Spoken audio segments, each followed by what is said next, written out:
for the next 2.5 hours or 3. And thank you for having me. Irene, can you hear me? Yes, I can. I'm in the office, so I may not be too participatory, but I can hear you. Thank you. Okay, that is fine. I don't think that we have enough time because we already are late. We can go straight to the next part so that we save on time. I have a few ground rules that will guide us through this presentation, one of which is our mobile phones. I'm not asking you to switch them off, but kindly put them on silent because of the possibility of interruption. Here we are going to interact a lot, I believe. And if you must give a suggestion or you may not agree with somebody, please give positive criticisms because we are here to develop and grow each other. I would also kindly request that we listen because listening is key in this presentation, and also active participation. My way of doing this is that I will always be asking questions at random so that I get to hear and you also share your views related to this very important topic that is human capital analyst. If you have a story to tell that is part of participation, please do. If you have a comment to make, you are always very welcome. Please make a comment. And if you have any joke that you can tell us, we shall also be much obliged. So welcome, and I wish you a fruitful presentation. From our program, we have the first topic, which is the foundations of human capital analyst or analytics. In this foundation, we are going to have a small introduction of what human capital is, types of human capital, skills that are required of human capital analysts, as well as emerging issues in human capital analysis. As you can see from my emoji down there, it speaks to our topic, human capital. That as organizations, we have employees who can bring us value, either by way of the financial resources they are going to bring through sales, or through the new ideas they are going to present, which will contribute to innovation. We can also be competitive through this human resource capital if we manage it well. So having said that, I have given a brief statement on what human capital analysis is. I'm not going to read through the slides, but I'll focus my attention on the highlighted words, which, to begin with, is about understanding and optimizing the value of our workforce. I believe all of us are aware that human resources are the most important asset of any organization. Being an asset, we bring value to the organization. As we shall see in the next few minutes, the value of our employees is immense. And therefore, we want to find out how best we can measure and improve the contributions of our human resources, not only to improve our organizational performance, but also to make our organizations competitive especially those of us working in the private sector. I want to look at the concept of human capital as the economic value of employees' competences, which are skills, knowledge, and experience. Economic value. That is what is very important. Those of us who can hear me, I would like to quickly ask you to mention any 3 ways in which we can use our knowledge, experience, and abilities in our workplace. If you can quickly react to that, I will really appreciate. Anybody who can react to it, a small exercise to start us off, you can mention any 3 ways.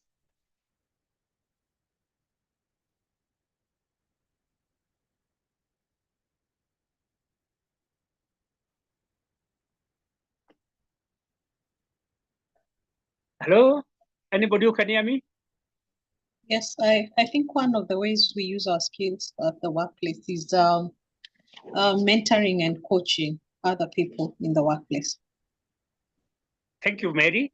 Yes, that we use our skills and knowledge to mentor others, especially those who are below us. We mentor them for purposes of, 1, preparing them for higher positions in the future, and 2, enabling them to sharpen their skills and knowledge in their various careers. Thank you very much, Mary. Anybody else?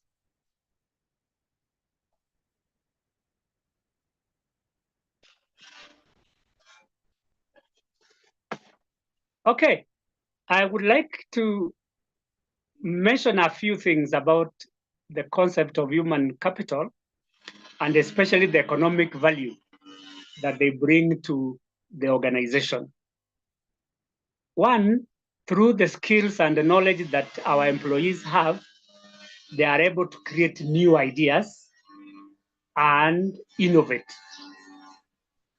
Innovation is a product of our employees' skills and knowledge. Without these skills, it is very difficult for organizations to develop new products, create new ideas, or develop new systems. Secondly, as Mary said, we use our skills to mentor and as well as coach others. Coaching. Through our skills, we coach our employees in various areas. We can coach them on leadership. We can coach them on communication. We can coach them on public speaking and many other areas. So human capital is important in that way of coaching and mentoring. The other use of our skills and knowledge is to promote teamwork. That in any team, nobody can claim the monopoly of skills and knowledge. We share our skills and knowledge through teamwork. So through our skills and knowledge, we are able to complement one another, especially if we are working as teams. Number 4, we use our skills and knowledge to counsel others. I believe there are some of us in this presentation who are counselors. You counsel your employees on health issues, you counsel them on careers, you counsel them on performance. So our skills and the knowledge are very useful in counseling employees and also preparing their careers. There are many other ways in which we use our human capital, and this will come clear as we move to the next presentation. What are the types of human capital that we have at our disposal that we can use in order to improve either our individual performance or the performance of our colleagues? There are quite a number, which I've listed as you can see from the slide. Number one is the educational capital. These are skills and knowledge that we acquire as a result of education and training in formal institutions. This could be primary schools, secondary schools, colleges, and universities. This kind of capital provides us with the basic tools of understanding concepts. And therefore, they provide us with the know-how of understanding our environment, the know-how that we are able to explain what is going on around us, describe concepts, or discuss issues. So that's educational. We all acquired our education through the education system in Kenya or elsewhere. The second one is experiential capital. These are skills and knowledge that are acquired through experiential learning. And how do we obtain this experience in our workplaces? One, it is through internship or attachment. Two, it is through part-time employment. Or three, it's through full-time, which you call permanent and pensionable employment. And lastly, number four, you can do it through gigs, short-term employment experiences. As they always say, experience is the best teacher.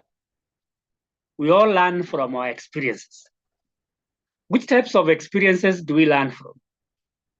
One, we learn from the experience of success. Some of us are successful in doing what they have been assigned. So we learn from our own success as well as the success of others. Secondly, through experience, we learn through failure. We learn things that don't work through failures.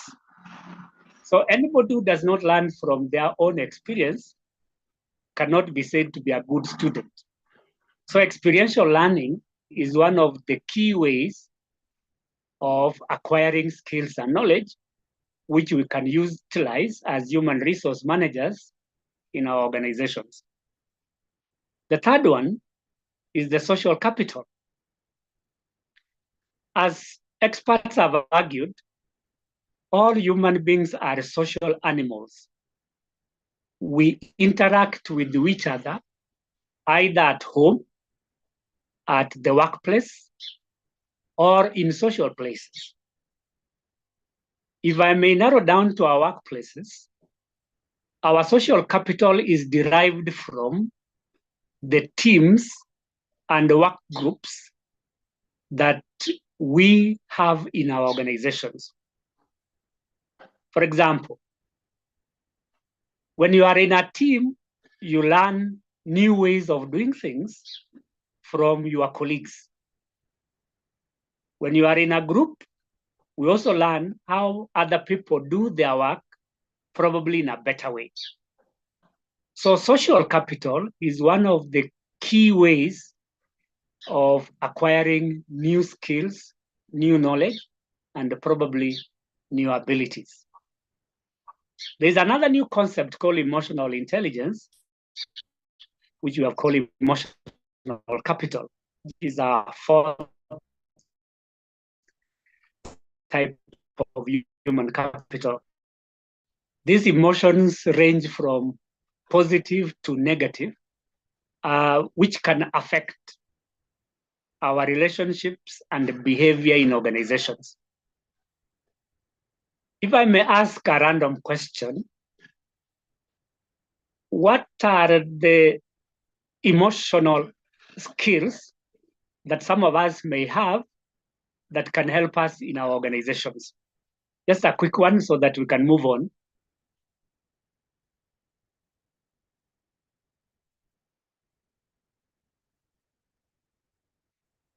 Hello, am I speaking to somebody? Yes, Andrew, kindly repeat. What are some of the emotional skills? Emotional skills that some people have that can help others. I would say active listening. Yes. That's correct. Active listening. Okay, let me add one or two more skills. The second one is empathy, apart from what you have mentioned, Millicent. Empathy, that we are able to put ourselves in the shoes of others and feeling with them. And apart from feeling with them, we go an extra mile of helping them out where we can. Empathy is very important and it's an emotional skill. The other one is communication. That emotionally intelligent people are able to communicate clearly in a way that is understood by others. So we need to have emotional intelligence to help others, especially those who are going through challenges. The other one is health capital. We need a healthy workforce for us to achieve any good results. We are all aware that poor health can lead to absenteeism or poor performance or delays. This can affect our productivity in the workplace. So when you have a healthy workforce, we should be celebrating them, because through being healthy, we are able to produce results and satisfy our customers, as well as achieve our corporate objectives. So we need a healthy workforce as part of our human capital. The other one is cultural capital, which is derived from the values, the norms, and the belief systems that we have in our organizations. These cultural aspects may include innovation as one of our core values. I am sure all of us in this program have certain core values which define their culture. One of which, as I have mentioned, is innovation. The other aspect of culture could be transparency and accountability. The other one could be professionalism. Or another cultural capital could be customer care. So all this contribute to the success of an organization.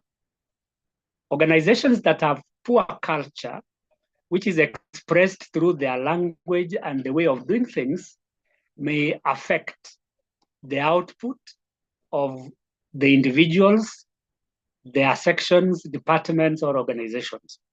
So it is important for us to have the right cultural values which will promote our performance.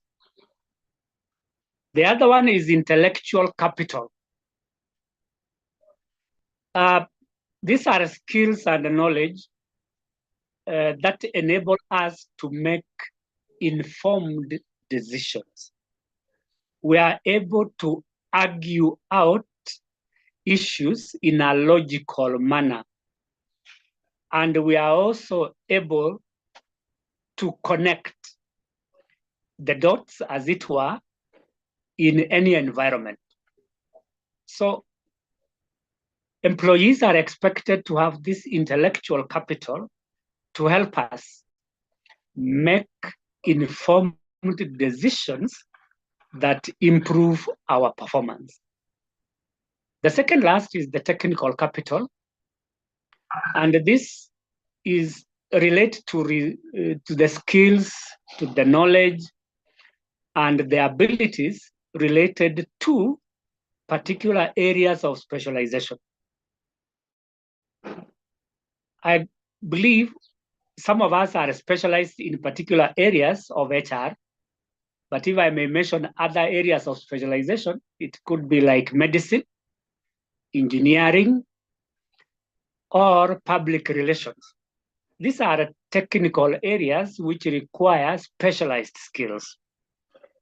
So we have in our organizations people with technical capital, like IT experts.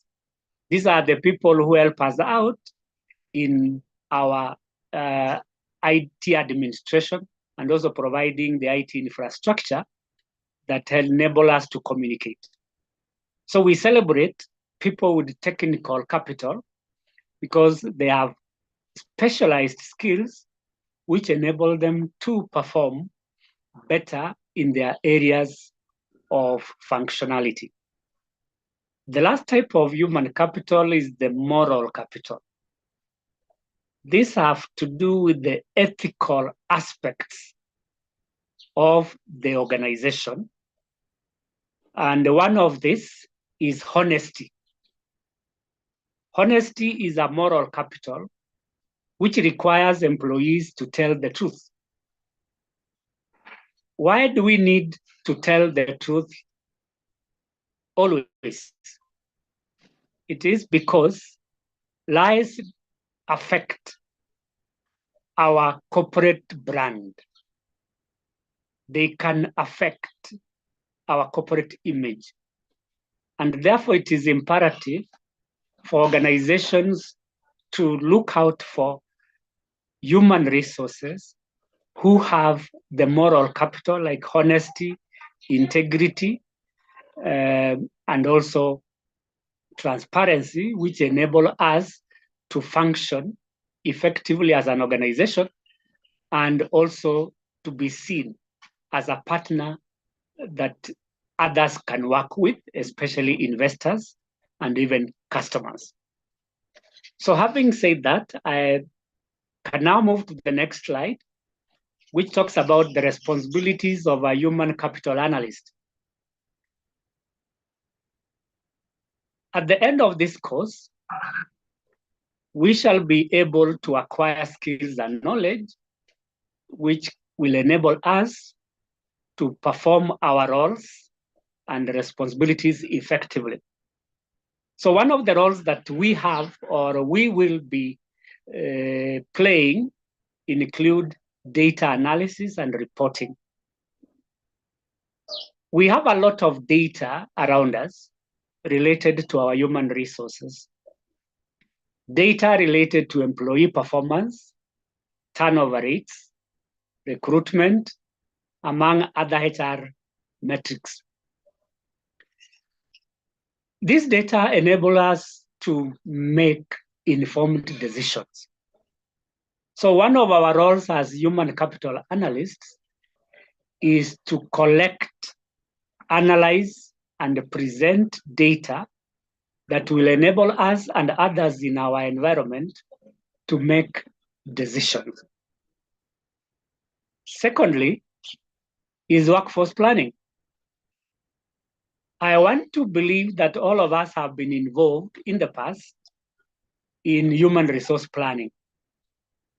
This is about estimating the future human resource requirements and how the requirements can be met. Ideally, human resource planning starts with reviewing the corporate objectives. These objectives could be short-term, medium, or long-term. If I may pick the long-term objectives of an organization, for example, to open a branch anywhere in the country. Opening a branch requires recruitment, requires training, requires people to be rewarded. So in our projection in the human resource plan, we shall establish the number of people that will be required to work in that branch. And then you determine the demand and supply of your human resources, where demand is what you will need and the supply is what is available. If the number of people currently working with the organization are not enough, then we may need to recruit more so that they can work in that branch. And then later, we shall compare between demand and supply to find out whether these people require new skills and knowledge so that we train them, or we prepare their careers, or we prepare for succession planning. So basically, workforce planning requires information about our current human resources, our future demands, and the potential of employees who are likely to be promoted to succeed others, or who are likely to be transferred to help in meeting the new demand of opening a new branch. The other role of a human capital analyst is recruitment and retention. Recruitment is about attracting people to our organization and then selecting the most qualified. This requires a lot of data. One, in terms of where our sources of employees could be. Two, how we can reach out to those employees.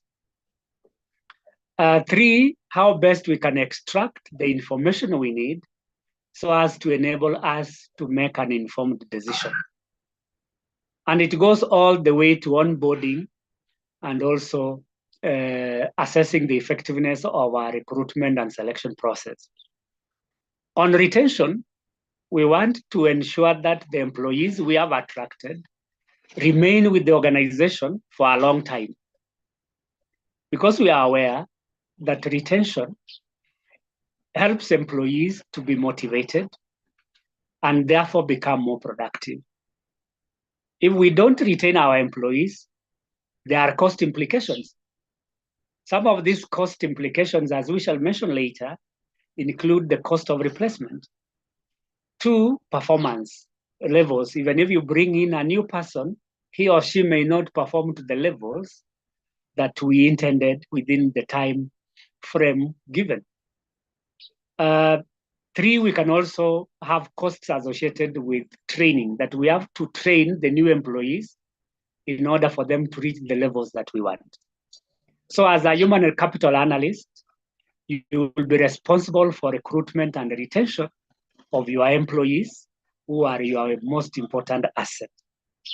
The other one, or the other role, is performance management, which is a continuous process of ensuring that employees deliver on their roles on a continuous basis. So performance management has to do with identifying areas of weakness and establishing ways of improving their performance over a long period of time. One of the key processes within performance management is performance appraisal. So in performance appraisal, we get a lot of data related to the levels of performance of our employees. We can use various methods of appraisal, which I will mention a bit later. But if I mention some of them very quickly, self-appraisal, which is very common to most organizations, where employees are given forms, either physical or online, to assess themselves. The second one is peer appraisal, where our colleagues within the department evaluate our performance. The other two is downward and upward performance. And the last one is 360-degree appraisal. I'll be mentioning 360-degree appraisal as one of the sources of data for a human capital analyst. Why 360? Because it gives us information or data from a variety of sources.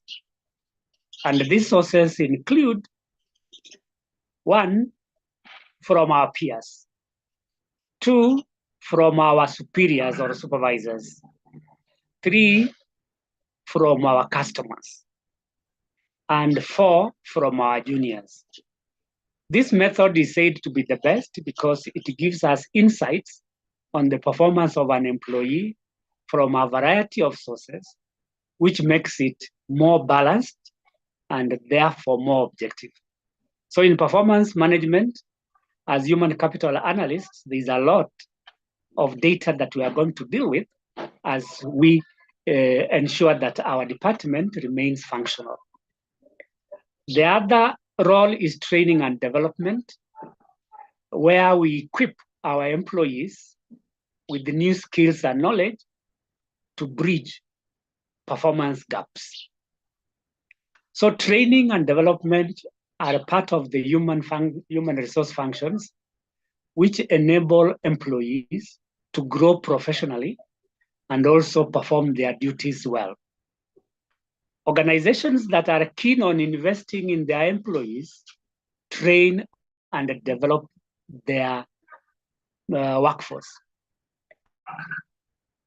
Therefore, the role of training and development for HCAs cannot be overemphasized, because through training and development, we are able to achieve better results than when we have untrained personnel. Compensation and management and benefits is another role that HR capital analysts will have to deal with. Compensation is what we pay our employees for working. Benefits are the extras that we give them to motivate them so that we can also retain them. Depending on the organization, your compensation and the reward system can either be above market rate or market rates or below market rate. The danger of having compensation which is below market rate is that you are likely to lose your employees. So as we shall discuss in this module, employee compensation is one of the key factors that enable organizations to retain their employees.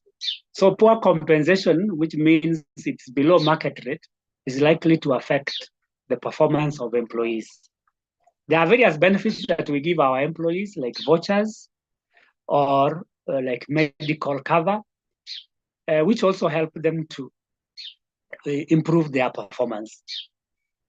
Second last is employee engagement and culture. We need to ensure that our employees are committed to the organization and to their jobs.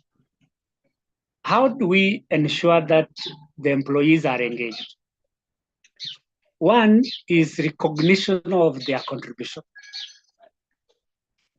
Two is allowing them to participate in decision-making.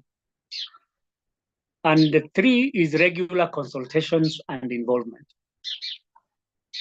This helps to create a culture where employee effort is recognized and performance is celebrated. And then lastly is diversity and inclusion. We are all aware that in modern organizations, the workforce has become very diverse. Diverse in the sense of differences in religion, education, gender, nationality, and ethnic backgrounds. Today, we also are grappling with aspects like LGBTQ, which if it becomes law, we may have to deal with another aspect of diversity. So we need to have manage our diversity and ensure that everybody is included in decision making. This will help us as organizations to avoid litigations or lawsuits because of discrimination. So if we have diversity policies where everybody stands an equal chance of being recruited, trained, promoted, or even rewarded, then we reduce the chances of those lawsuits which can affect our organizations and are also very expensive. Therefore, those are the roles and the responsibilities of a human capital analyst. And in our analysis, we shall be focusing on almost all this to help us gather the relevant data that will help us make those informed decisions with respect to these roles. Next are the skills and the qualifications that are required of HCAs. Very quickly, I can run through them. One is analytical skills. That as a human capital analyst, we are able to decipher complex data and generate actionable insights. That means that we are able to collect and interpret data in a logical and intelligent way, which will help us develop recommendations that can be implemented in reality. Some recommendations may not be implementable and therefore they are not actionable. A good human capital analyst with analytical skills is able to generate those recommendations that are easy and able to be implemented. Secondly is HR knowledge. All of us in this class have knowledge of all the HR functions. To be specific, all of us need to have an understanding of human resource planning, recruitment and selection, training and development, performance management, compensation and reward management, health and safety, as well as employee relations. Without this knowledge, it is going to be very difficult for a HR analyst to develop any data that can help the function of a HR manager. Through this HR knowledge, we are able to develop principles, practices, and regulations that govern the human resource function. Thirdly, we need technical skills, though they are not very important, and that is why I have not highlighted the skills in red. We are not HR software experts, but we need understanding of HR software. I believe in your organizations, you have your own type of software that you are using. And this software enables us to input data. Without these software skills, we may find it difficult to share our skills and knowledge or any information in our human resource reservoirs. Technical skills also help us to analyze data. Therefore, we need data analysis tools. There are many tools that we can use to analyze data, like Excel or SPSS. I'm not inviting you to be an expert in SPSS. These are research skills, rather research softwares, but we need to have some level of knowledge of how they work. Fourthly, we have communication skills, that after generating all the data that we have, we need to communicate with people around us. Through communication, we are able to share data and insights with others, which can help them to improve their performance or make decisions. So we need to be effective communicators by way of identifying the right information or data to the right media to use to communicate, either through computers, through online media or through posters or notice boards. We also need to provide feedback as part of our communication. When people make inquiries about certain data in our custody, we need to give them feedback. So feedback is part of the communication skills that we need. When people have the right feedback, they are able to, one, be aware of their current status of performance, and two, identify areas of improvement. So as custodians of important data that people need, we need to communicate this information and data to our employees so that they can perform their work effectively. The second last skill, I'm not saying that these are the only ones, but in the interest of time from my presentation, I've identified about 6. So the other one is problem-solving skills. We as HR managers solve problems almost on a daily basis. Some are personal, others are departmental, and yet others are organizational. So we must have the right problem-solving skills, which will help others improve their performance. So problems can be related to, one, employee performance, 2, discipline and disciplinary processes, 3, health and safety issues, 4, compensation and reward management, and 5, matters to do with promotion and transfers. So we solve problems by having the right skills as human capital analysts.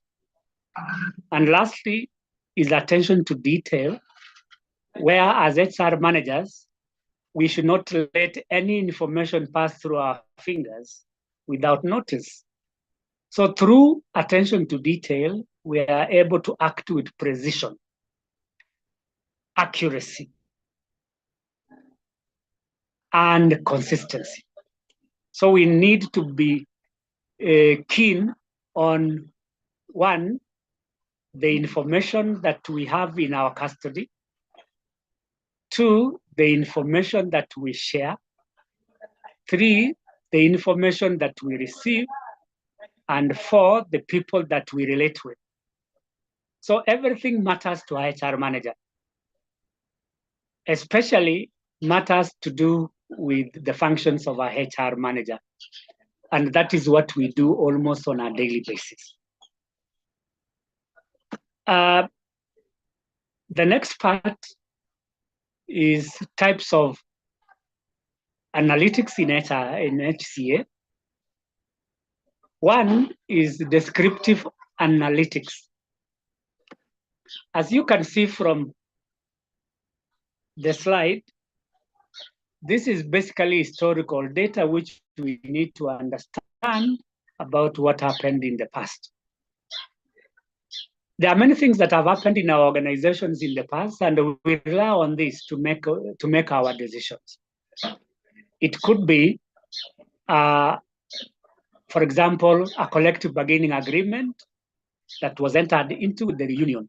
It could be many years ago, 4 years, 3 years, or 1 year ago. That is historical data. So that when you are negotiating your next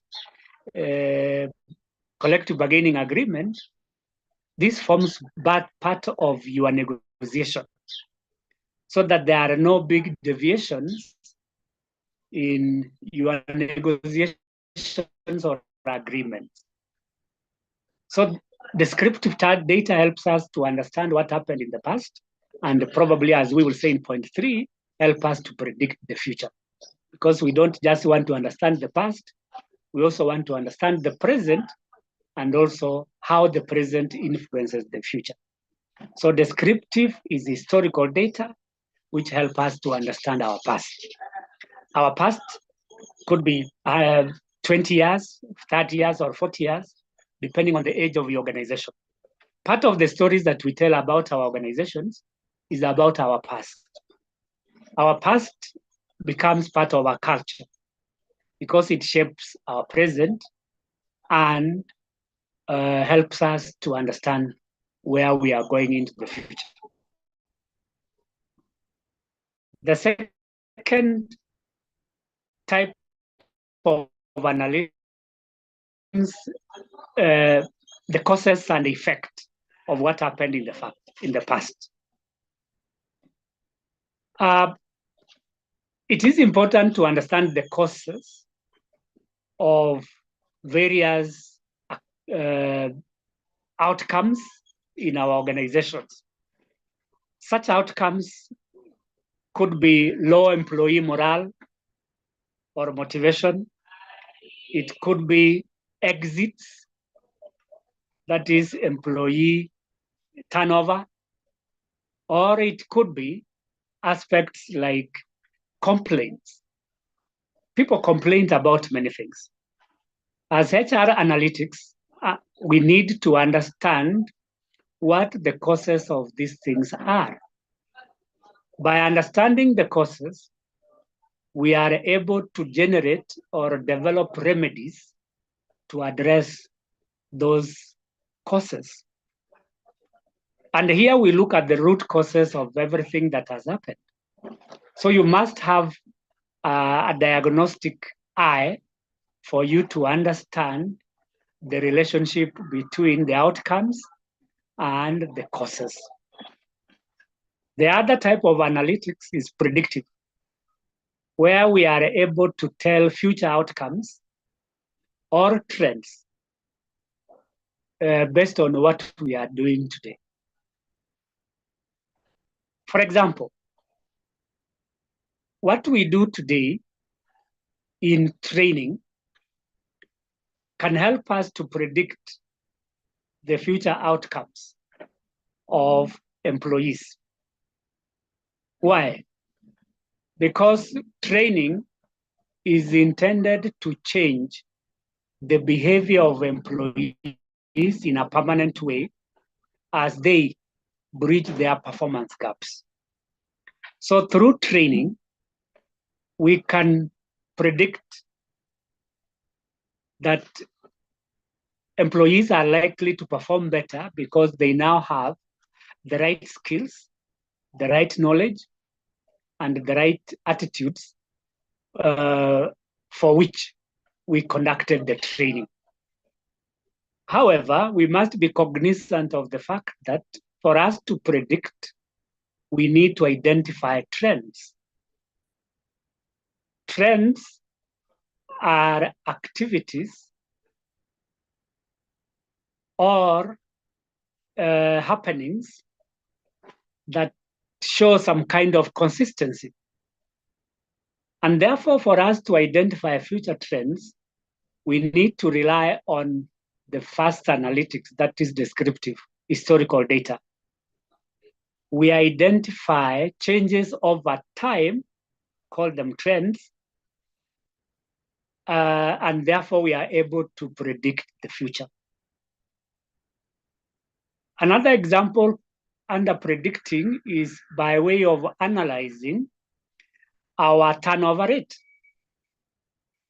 If we look at the rate of turnover over the first 5 years, it can tell us a trend and the possible number of people who are likely to leave the organization. So by analyzing these trends, we are able to predict the future in whichever area of HR that we are interested in. And then lastly is prescriptive analytics.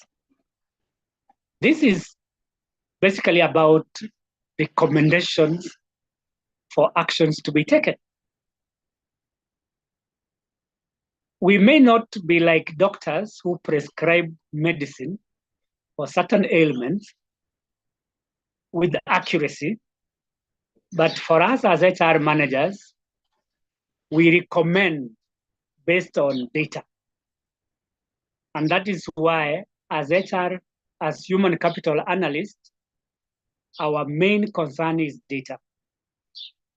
We analyze data And based on this data, we are able to prescribe or recommend actions.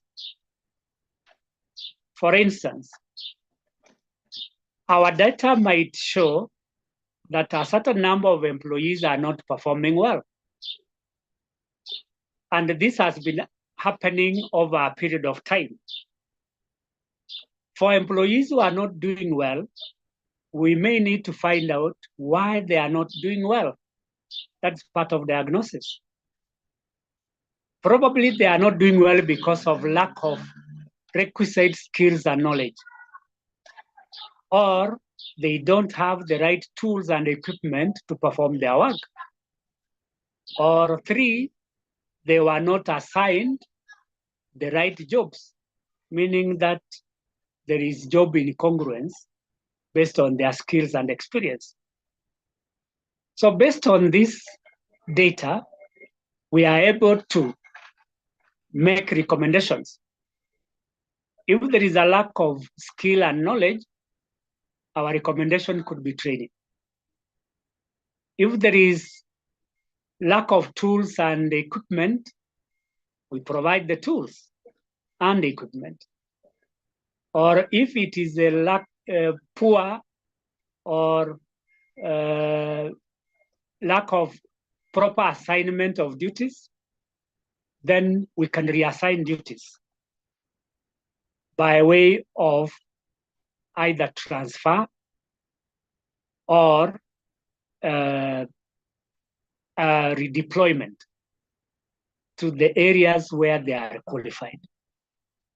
So prescriptive analytics helps us to make recommendations based on the data that we collect, either on a daily, weekly, monthly, or yearly basis. Having said that, I want to address myself to the reasons why necessary. I hope we are together up to that point and we are listening, because I requested that we listen from the beginning. Anybody listening? Millicent, you can unmute your and say something. Yes, I'm listening. Thank you, Andy. Thank you very much. So I want to address myself to why human capital analysis has become necessary. And here are some of the reasons for this. Number one, there is a shift towards data-driven decisions. In the past, that is many years ago, decisions were not based on data. Or if they were, there was limited data to rely on to make those decisions. Today, as we speak, there is a lot of data around us related to employees, to departments, to organizations, to competitors, and even globally with other organizations out there. So the trend has been that all managers, including HR managers, make decisions based on data. So in a data-driven environment, we need to collect, analyze, interpret, and make use of data related to our employees. As I will mention as we move on, there are various types of data that is related to employees. And this data can be found within our organizations when we speak of the sources of data for HCAs. So we cannot possibly make accurate and informed decisions without data. So there is a shift toward data, and that's why we need, as human capital analysts, to capture data, store and disseminate that data, which help us to make decisions. Number two is commercialization of employee engagement surveys. I want to believe that many of us in our organizations have conducted employee engagement surveys, only that we have not commercialized that. When we talk of commercialization of employee engagement, is that we conduct surveys through various methods and tools, and we can share this data either within or outside at a fee. So data has become a source of revenue for some organizations, especially for those that are conducting employee surveys online. Nothing prevents us from commercializing our employee engagement by way of giving data based on our findings in various organizations, which can help us to generate extra revenue for our organizations. So commercialization of engagement surveys has become necessary because, as we have said, organizations and HCAs in particular have various roles, either in training, in performance management, in health and safety. We collect our employee engagement surveys based on those functions. So we can commercialize this data as a way of creating or generating more revenue for our organizations. Number 3 is automation of HR information systems. Through automation, we are able to generate large amounts of data. I will also mention later that today we live in an information age which has brought about what we call big data. So this big data has to do with the amount which we call the volume, the velocity, and the value of information that we have in our systems. So as HR managers, we use our HR systems to generate, store, share information with others. And therefore, as HR capital analysts, automation has enabled us to generate lots of information that will enable us to work even better. And then number last is evidence-based decision making. As it were, data is evidence. And they say that data does not lie, or math does not lie. So if data is evidence, we need to collect as much evidence as possible through various methods to enable us make decisions.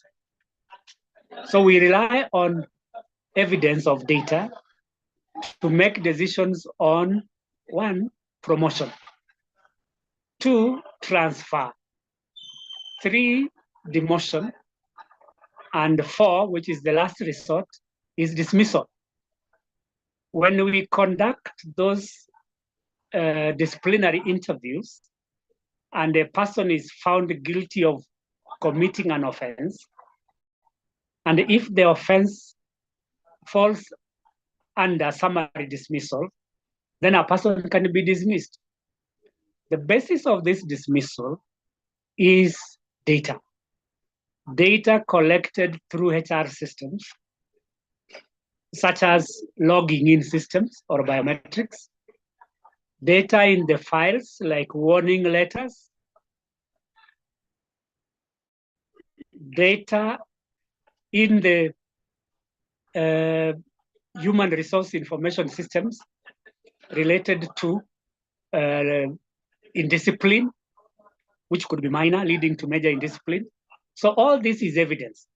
So evidence can be either physical or automated. And this will help us to make those decisions that we make on a daily basis. I want us to do a little exercise by responding to this question, which brings us back to what we said as the value of our human capital. So very quickly, those of us who are present, can you please respond to these questions? The significance of human capital analytics. Why do we need human capital analytics?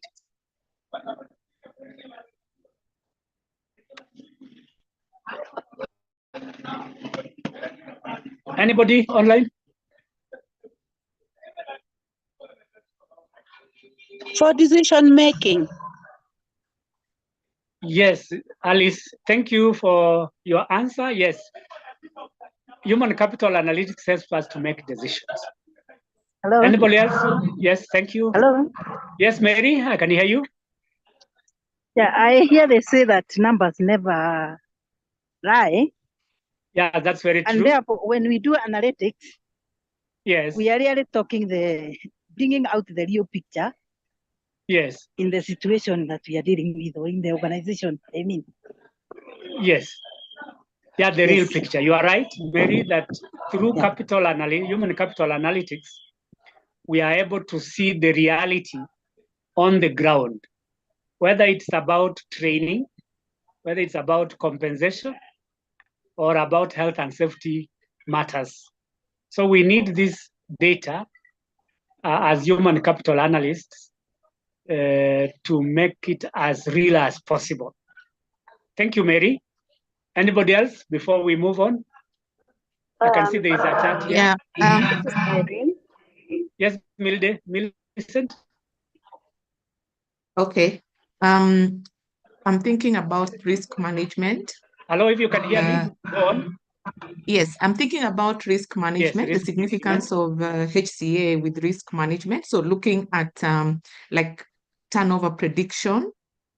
So you can identify factors that contribute to turnover and then work around retention strategies. Also looking at compliance, just ensuring that we are adhering to laws and regulations. And then also can look at, under risk management, we can also be looking at succession planning. So identifying critical roles and potential successors, therefore mitigating, letting go of good talent. Yes, I totally agree with you, Millicent. That is very good.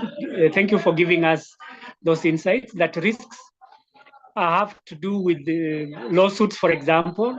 If we have to ensure compliance, then as HR analytics, we need to come in handy to ensure that we don't risk going to courts, which can be very expensive. She has also mentioned an aspect to do with succession planning that is very risky to not have a succession plan. So human capital analysts help in preparing those succession plans. And she also mentioned turnover, that it's very risky for employees to leave. And therefore, as a capital analyst, you need to put in place strategies to prevent employee exits, voluntary exits, before their time comes.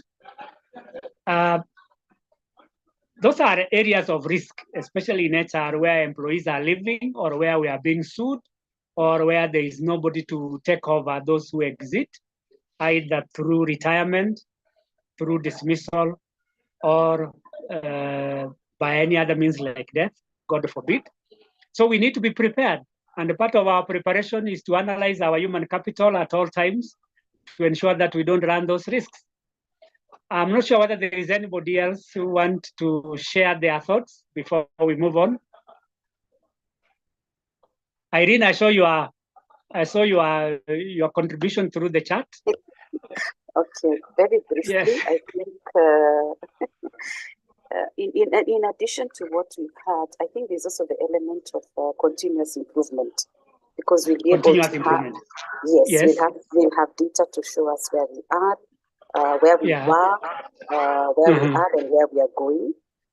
Yes. Then the other thing I think lastly I want to say about employee development, where Yes. again it's also part of what exactly are we doing with our employees? Are we targeting in terms of training, for example?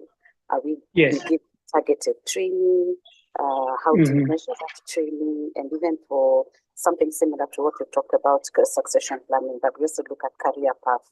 Are employees basically clear on where they're going within the organization? Because you have data that shows if you're able to get to this level, you move to the next level and something like that. Thank you. Thank you very much, Irene, for sharing. Yes, you are right that for continuous improvement, we need data analytics. What she has said, in other words, that through data analytics, we are able to identify gaps or needs, develop strategies to bridge those gaps, and continuously monitor our progress through collecting data and ensuring improvement in the various areas of our human resource function. So thank you very much, Irene, for sharing. That was very good. I want us to move forward so that we can look at, in the interest of time, I can see we need more time here. We want to look at the, let me go back a bit, just to be sure that I've not skipped anything. Yes, there we are. Key metrics in human capital analytics. From our program, I guess we are aware that there are about 5 or 6 key aspects we are going to cover in this module, one of which we have covered, the foundations of HR capital analytics. Then here we are looking at the metrics in human capital analytics. Maybe another quick question. What are the metrics, if I may ask? Metrics, before we move to the actual metrics that we shall be talking about, or areas. Just a quick one. Anybody can answer that. Is it measurements? Yes. Alice, thank you very much. Yes, it is measurements. These are measurements of various activities or functions of HR within our department. Yes, there are measurements. If I may ask a further question, what are the examples of measurements we are talking about here? Examples of metrics. So that as we move forward, we know what metrics are. Like Alice has said, these are measurements. And then what are the types of measurements we are talking about here?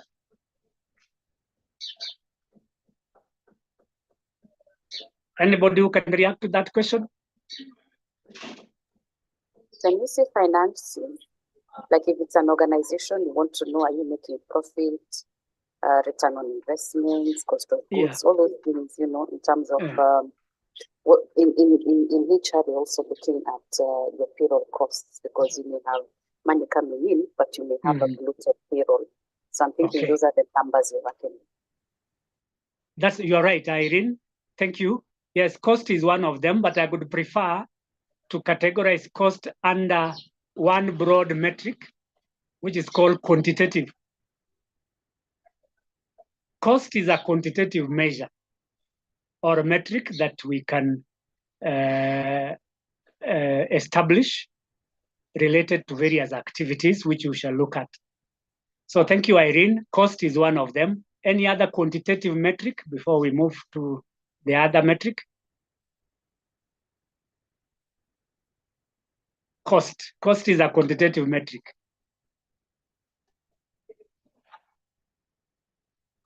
Oh, okay. If I may assist, we are 17 in number in this class. I don't know where the others are, but I guess they are somewhere listening.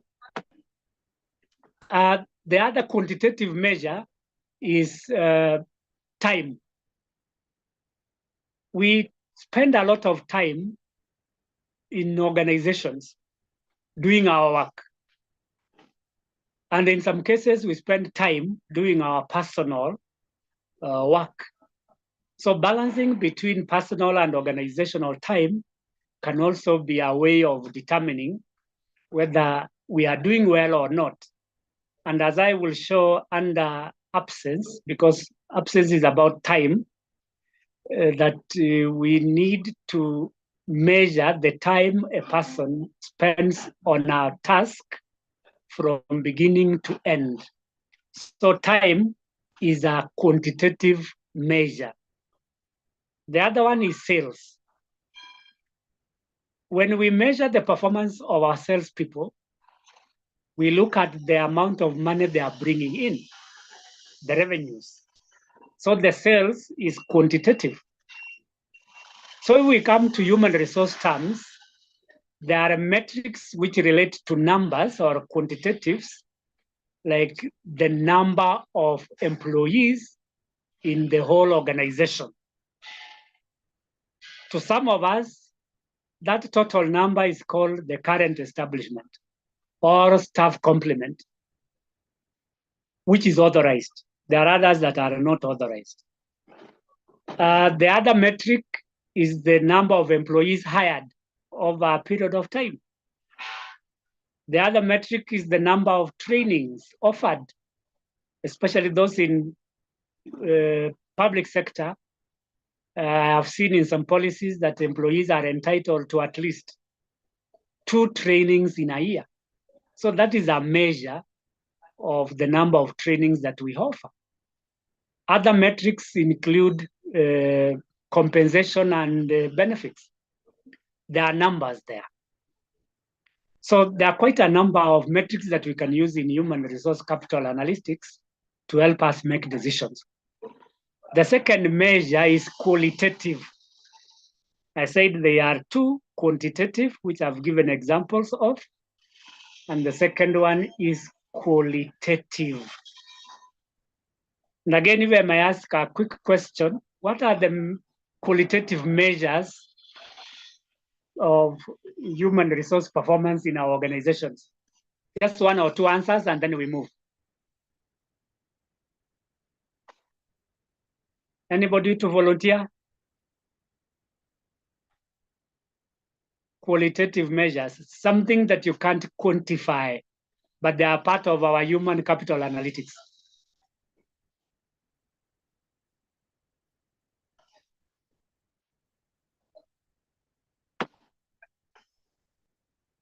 Hello? I can see quite a number of us here. There is David Ogutu. Maybe. Honesty. Honesty, yes. Yes. Like these are behavioral aspects. That's very good. Alice, honesty. Second one. Job satisfaction. Galaxy? Sorry? Job satisfaction, yes. Part of our analytics cover aspects to do with employee surveys, and we want to find out the level of satisfaction of the employees with their jobs, with their managers, and even with the organization generally. Jane, are you on? Could be she's busy. Mary? Okay. Yes. You yes, can Jenny, hear me? Yes, Jenny, how are you? Okay, maybe I'm fine. I would consider like in the performance appraisal we take into account the values and all that. They are part of that evaluation, but in terms of qualitative aspect, yes, you can't really measure aloud when you are evaluating an employee. The core values like integrity, yes, such. That's what I'm getting. Thank you, Jane. You are right that we can't quantify, but that does not stop us from analyzing the levels like of satisfaction, honesty, and integrity, which speak to our values. Yes, Alice. Maybe Malim, when we use the scales, like where you say very slightly, you kind of have a scale to describe that that abstract value you are trying to measure. Agreeable? Yeah. Yes, you are right. Yeah, you are right. Or strongly agree, yes. Some agree or don't agree. You are right. Thank you, Alice.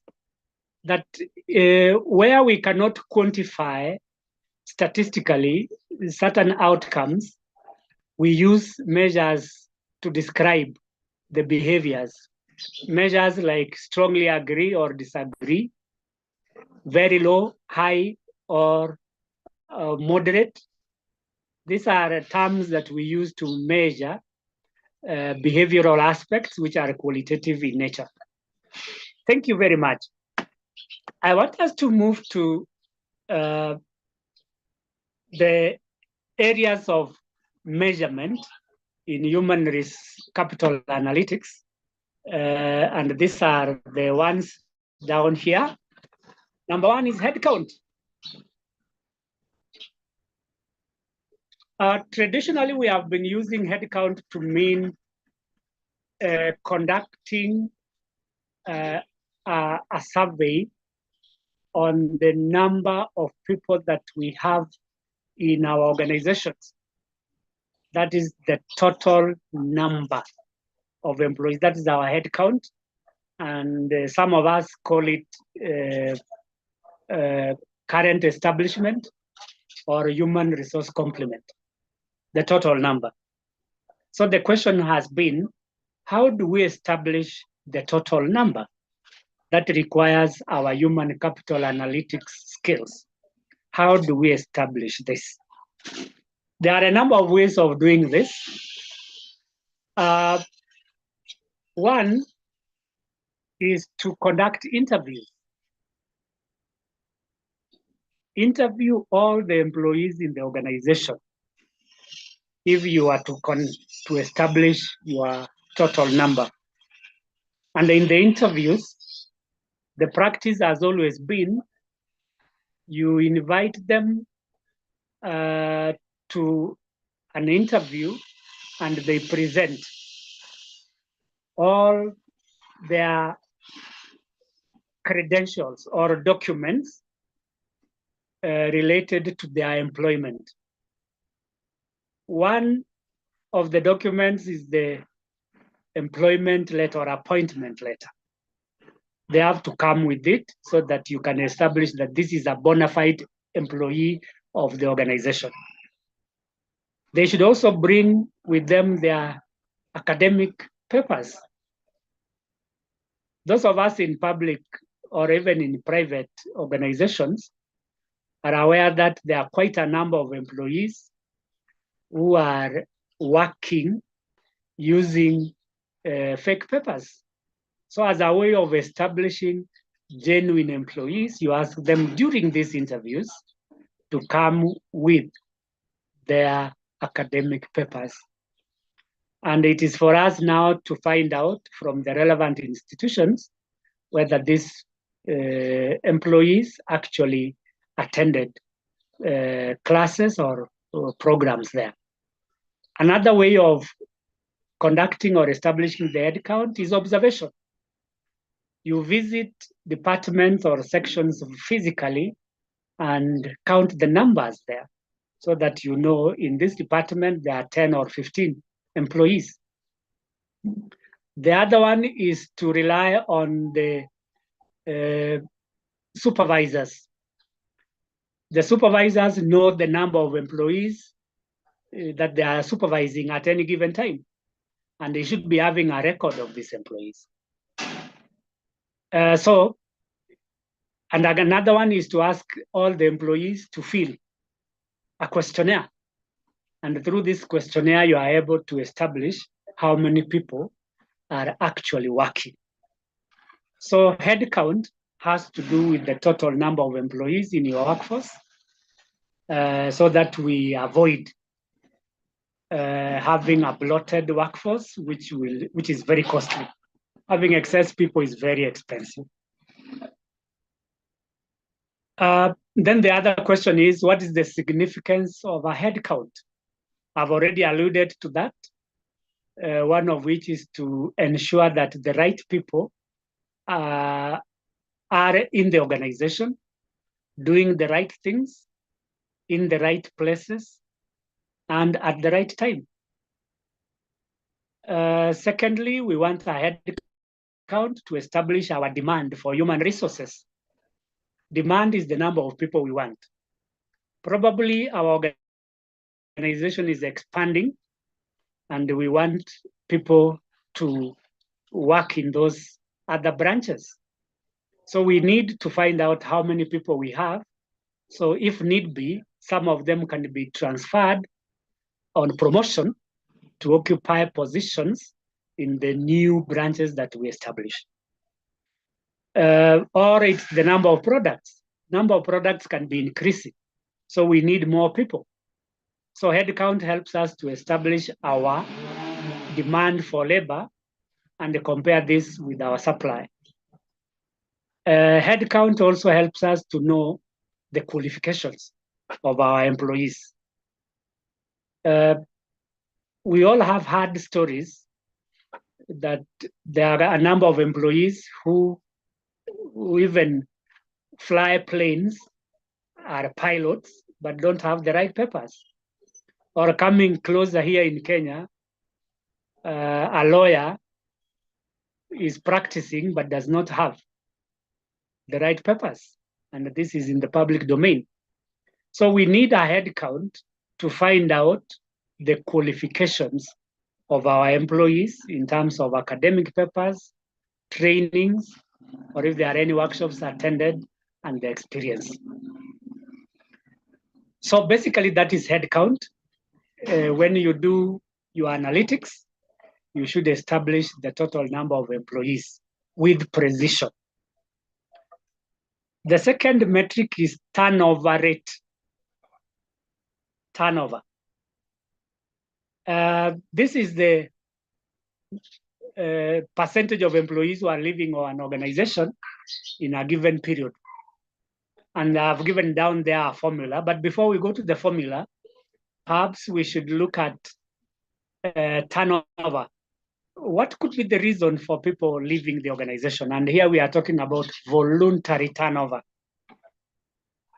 And I would wish to have a quick reaction.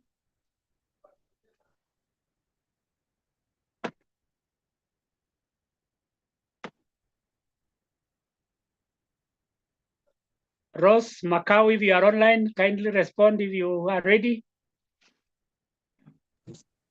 New opportunities. Aha, new opportunities. Yes, new opportunities present to us. Any other, Rose, if you have any? Okay. Better. So that they do not feel, they don't find my growth, like where can I grow to? There's no place I can grow to. So they meet a new opportunity that gives them that, satisfies that need. Yeah, thank you, Rose. You are right that when our careers or our growth plateaus, it reaches the peak, that there is no longer any opportunity for growth, people are likely to leave. So greener pastures, stagnation are two reasons why people leave the organization. I saw another hand. Polycarp, are you there?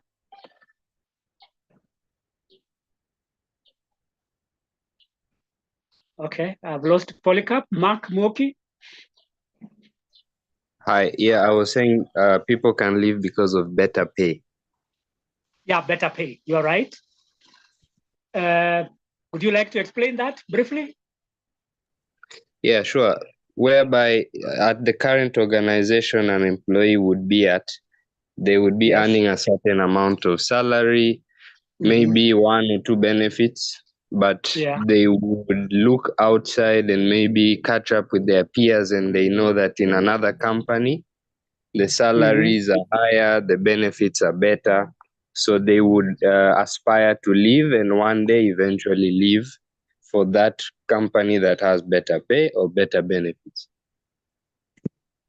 Thank you very much, Mark. You are right that people leave because of poor pay where they are working at. And as you have rightly put it, when people compare their pay with their peers in other organizations, if it's lower than the market rate, then there is a possibility of people looking for other opportunities. Because as we all are aware, nobody is allergic to more money. So we all need more money. Thank you, Mark. David, if you are there.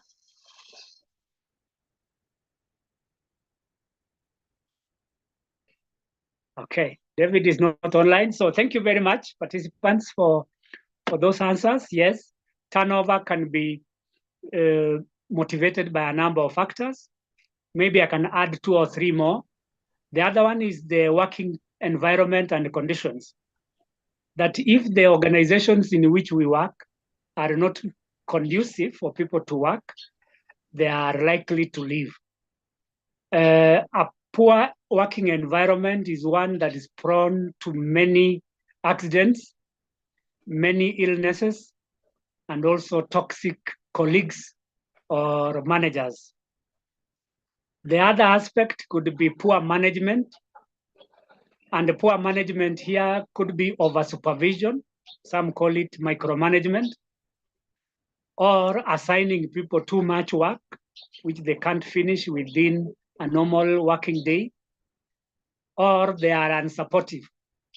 So managers can be a driving force of people leaving the organization. The other one is the leadership style, which is closely related to management. There are various styles of leadership. A dictatorship in a modern day work environment does not work. It requires consultation, involvement, and participation. So to speak, it means creating a democratic environment. Where people are forced to work, they are likely to disengage. And this disengagement leads to employee turnover. So people can leave organizations because of those many reasons that you have mentioned and that I have mentioned. There are quite many, which you can't exhaust within this training. The formula for calculating that rate is the total number of employees who have left divided by the number of employees over that period of time. I want to give an example, though I may not demonstrate it here on the slide, that suppose an organization has lost 20 employees in the last 5 years. Before the employees left, there were 200 employees in total, 200. So 20 have left. So on the upper side, on the number of employees who have left is 20. Then you divide that by the average number of employees. How do we find the average? It's by looking at the number of employees in the last 5 years and the number of employees now after those that have left. So if you look at that average number or mean, is 200 divided by plus 180 over 2. So the average number is the number at the beginning, which was 200, plus the number after the employees have left, which is 180, and then you divide that by 2, which becomes around 190. So that formula therefore means that you have 20 over 190 times 100. On average, that will be approximately 90%. Rather, 5%, yeah, 5%. That people have left. If not 5%, then 5% is about 10 people. 10 people have left. That is the average turnover. Depending on the industry to which you belong, a high turnover rate could be anything above 20%. For other industries, especially technological companies, where turnover could be higher, this could be 35%, which is quite higher compared to that of other sectors, like education. For example, in the education sector, there is a very low rate of turnover. I want to imagine it is because of the employment terms. That's why people are able to stay for that long. And I'm sure from our own personal experience and observation, some of the teachers that you left in primary school are either retiring now or are about to retire now. And those are many years. For example, myself, I left primary school in 1985. Some of my teachers that I left there were retiring last year. That means that the rate of turnover in that sector is very low. Probably they are given very good terms like loans, guarantee of employment, that people are not dismissed very quickly. And the environment is flexible. They can work as they stay from their homes. So a higher turnover could be detrimental to an organization. So before I move to the next slide, maybe I can ask another general question. Why is higher turnover a risk to an organization, just like Rose had mentioned earlier, in terms of risks? A quick response, maybe 2 responses, then we move.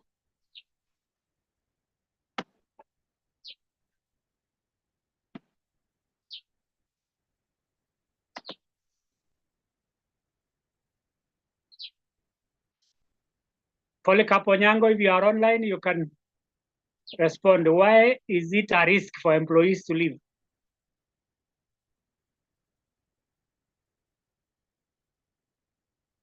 Okay, Millicent. Polycarp is online, please. Yes, I think one of the reasons as to why higher turnover is a risk to any organization, one of the reasons is the cost that is associated when filling these positions. Yes. Because it is time consuming to source for talent, and also the recruitment cost that is associated. That's right. Thank you, Polycarp. Yes, the cost of replacing employees is very high. And also the level of productivity goes on as we wait for people to fill those vacant positions. Maybe I can add 2 more in the interest of time. That one, you lose competitiveness. That probably the most qualified employees are the ones who are leaving. So when such employees leave, it means that you have lost talent, as like Polycarp said, to the competitors. If not to the competitors, the people who leave become your own competitors. So you lose talent. That's brain drain to an organization. And finding such talent may not be easy. The other one is poor corporate image. Where turnover is very high, people start having doubts that this organization is not a good employer. So it dents the image of an organization if the turnover rate is very high. Maybe a supplementary question to that, how do we then address this turnover problem?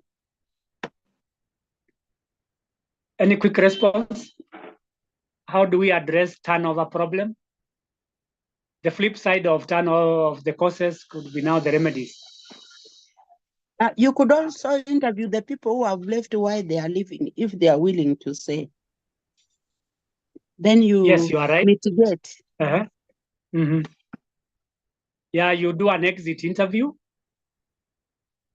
You are right, Alice.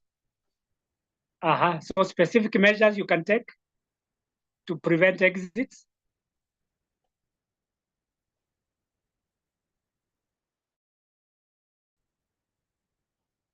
If they are leaving for better something somewhere, maybe a you could quick give one. account That yes, Alice, go on. Account offer if in case they are moving out because of pay. If yes, you are you can able give to. them a counter offer. Yeah, true. There are those valued employees who you cannot afford to leave. So you need to give them a counter offer to see if they can accept. So those counter offers can help an employee to stay if they have shown indications of going. Two, as a way of preventing, now this is preventive, is to conduct a survey on what is this that motivates employees so that they can stay. So if it is a better pay system or a package, you improve compared with the industry. Number two, you train people on a regular basis so that they can acquire skills. Training is part of investment. Organizations that invest in their employees are likely to retain them. Number three, recognition. You recognize employees who are doing well. You can give them incentives like holidays. They can go for holidays either within or outside the country if you can afford it. Others can be given vouchers. The other one, which is very important for retention, is promotion on merit. There are organizations that promote people not because of merit, but because of other considerations. So when other considerations are made before promotion, it discourages people. The other way of retaining employees is to create a conducive work environment, clean and healthy, safe work environment is what all of us are looking for. We can't work in a dirty and very unsafe environment. Lastly, we have a supportive management team. How can they support us? One, they allocate resources where necessary. Two, they develop policies that guide us on our way, but not to prevent us. And three, they are team players. So these are some of the ways we can reduce staff turnover, which has always been expensive to organizations. Allow me to move to the next slide, and that is a continuation of the metrics. Retention rate. How many employees have remained over a period of time is what we are interested in. And the calculation is there, the number of employees who have stayed over the total number of employees times 100, and that gives you a rate. If I may use the example I gave before, the number of employees who have stayed. I said 20 employees have left and 180 have remained. So the upper side of the employees who have stayed of remained is 180. You divide that over the total number of employees. So the total number of employees are those who were there at the beginning. And the example I gave was 200. So it is 180 over 200 times 100. So that becomes your retention rate. If you calculate that, it's about 90% retention. 90%. If that is your organization, which has retained 90% of the employees, you should be on the street celebrating. Why? Because you have kept most of the employees with you, and therefore the cost of replacement is very low. So your managers could be celebrating you for keeping the numbers low of exits. And again, as I mentioned before, depending on the industry, the retention rates vary. In the health sector, for example, a retention rate of between 85 to 90 is quite commendable. But generally, this is the general rule all over the world, that a retention rate of 90% and above is excellent. Anything below 80 is a red flag. 80%. Anything below 80% is a red flag. That means quite a number of employees are leaving, and that is very costly to you as an organization. So we need to work out the retention rates as HR analytics. So this helps us to make certain decisions related to promotion, related to recognition, related to reward, and other activities within HR. Then the other one, the fourth metric, is time to hire. This is the average time that organizations take to fill vacant positions. And again, it depends on your industry and the position that you are filling. If it's a very high position, it might take longer. But if it's an entry position, it might take a shorter time, especially in the current era of technology, where advertisements can be placed anywhere on the company's website, and it takes a very short time for people to apply and also be screened and interviewed. The formula for calculating the time to hire is the total number of days to hire over the total number of positions filled.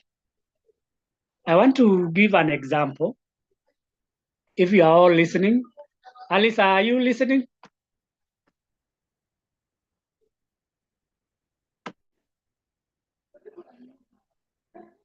Irene, are you listening? How many people have gone for lunch? Mwalimu, I'm here. Thank you, Alice. That's Irene. Eh? Yes, it's Galaxy, Irene. are you still in the room?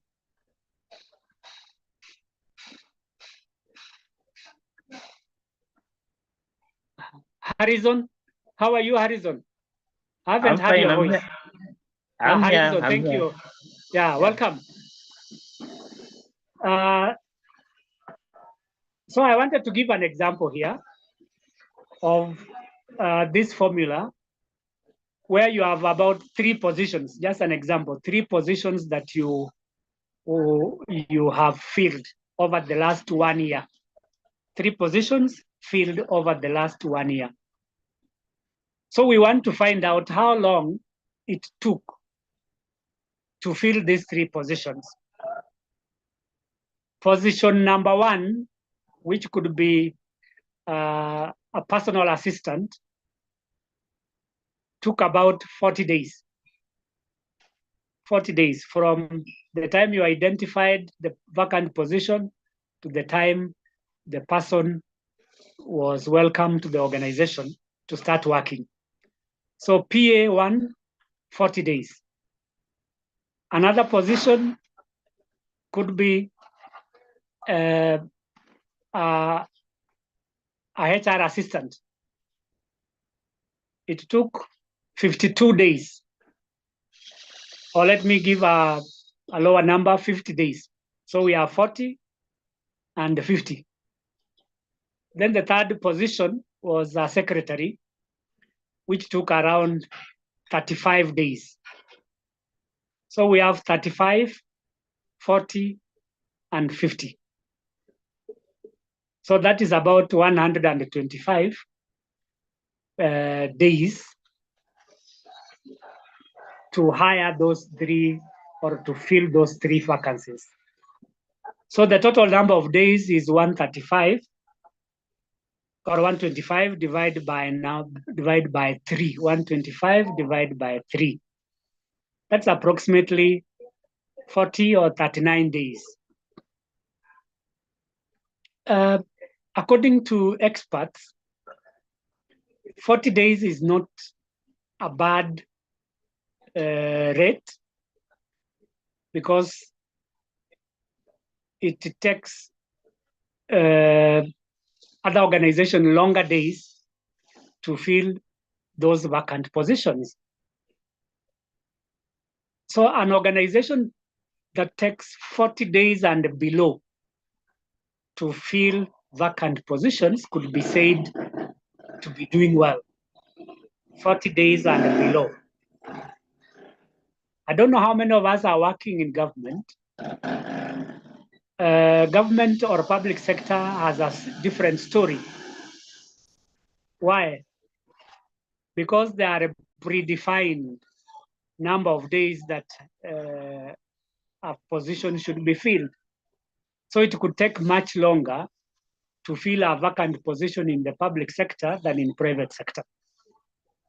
Maybe those of us in private sector could share their experiences about the number of days they take to hire or fill a vacant position. Anybody in the public sector, rather? Anybody in the public sector to share their experience with respect to the time to hire?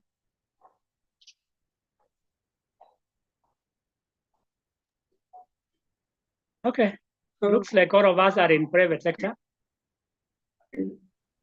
In the public sector, we normally give an allowance of 21 days, yeah? 21 days. 21 days to apply or to fill the vacant position? For the advert? Yes. How many days for the advert? 21 days? For the time you put the short time, but within a month you should have concluded that assignment. Yes. And I'm happy probably you're working with KPIs, and one of the KPIs is to ensure that you take a very short time to fill vacant positions for obvious reason that we don't want to delay so much to fill those vacant positions. So what we are trying to emphasize here is that it should not take a very long time for organizations to fill vacant positions because it affects several, or rather it leads to several aspects or outcomes. One, the employees who are doing the extra work will become demotivated because of work overload. Two, the level of productivity would be lower as we take a longer time to fill those vacant positions.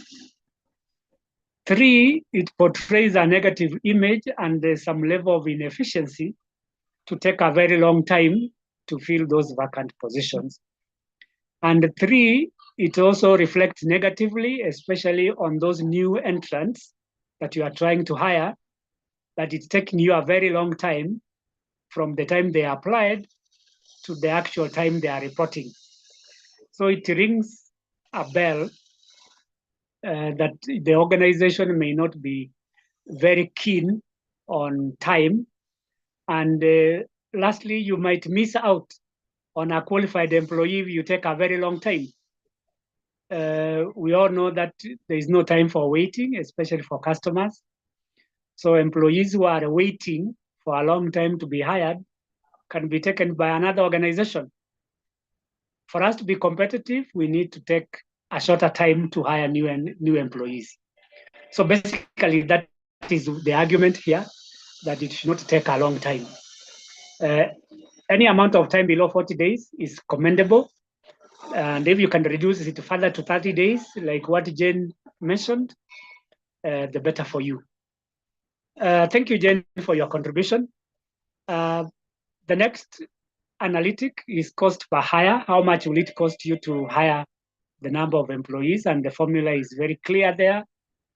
The total number of recruitment costs over the number of hires. Maybe another quick reaction from you. What constitutes, this is a question, what constitutes the total recruitment costs? What are these aspects that can be costed in the recruitment process? So that we know that that is how much it costs to hire one position. Maybe if I can contribute to that. Yes, maybe Alice? the cost of the advertisement. Yes, that is one. Of the time the board start to even to do the short listing after that, and then the actual cost of the interviews itself, the mailing, and the sometimes people turn down and you have to call another one.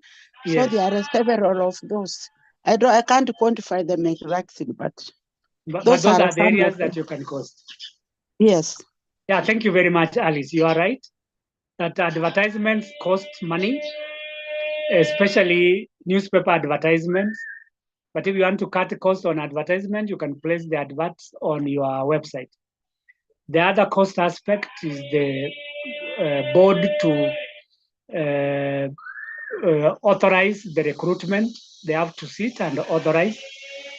The other one is the panel interview or interview panel, the number of people who are going to interview. That will also be a cost. In some organizations, I think these are the organizations that attract candidates, they reimburse traveling costs to the candidates. That may not happen in public sector, but in some private sector organizations, they compensate employees who have applied and have attended interviews. So that includes transport costs and accommodation. So there are quite a number of cost items that go into the recruitment process. So you put all the costs in monetary terms and then divide that by the number of hires. So if I use the three positions that I mentioned, the secretary, the PA, and the HR assistant, if the cost was 2 million and the number of hires is 3, so 2 million divided by 3, that becomes around 650,000 per hire, 650,000. That could be quite high.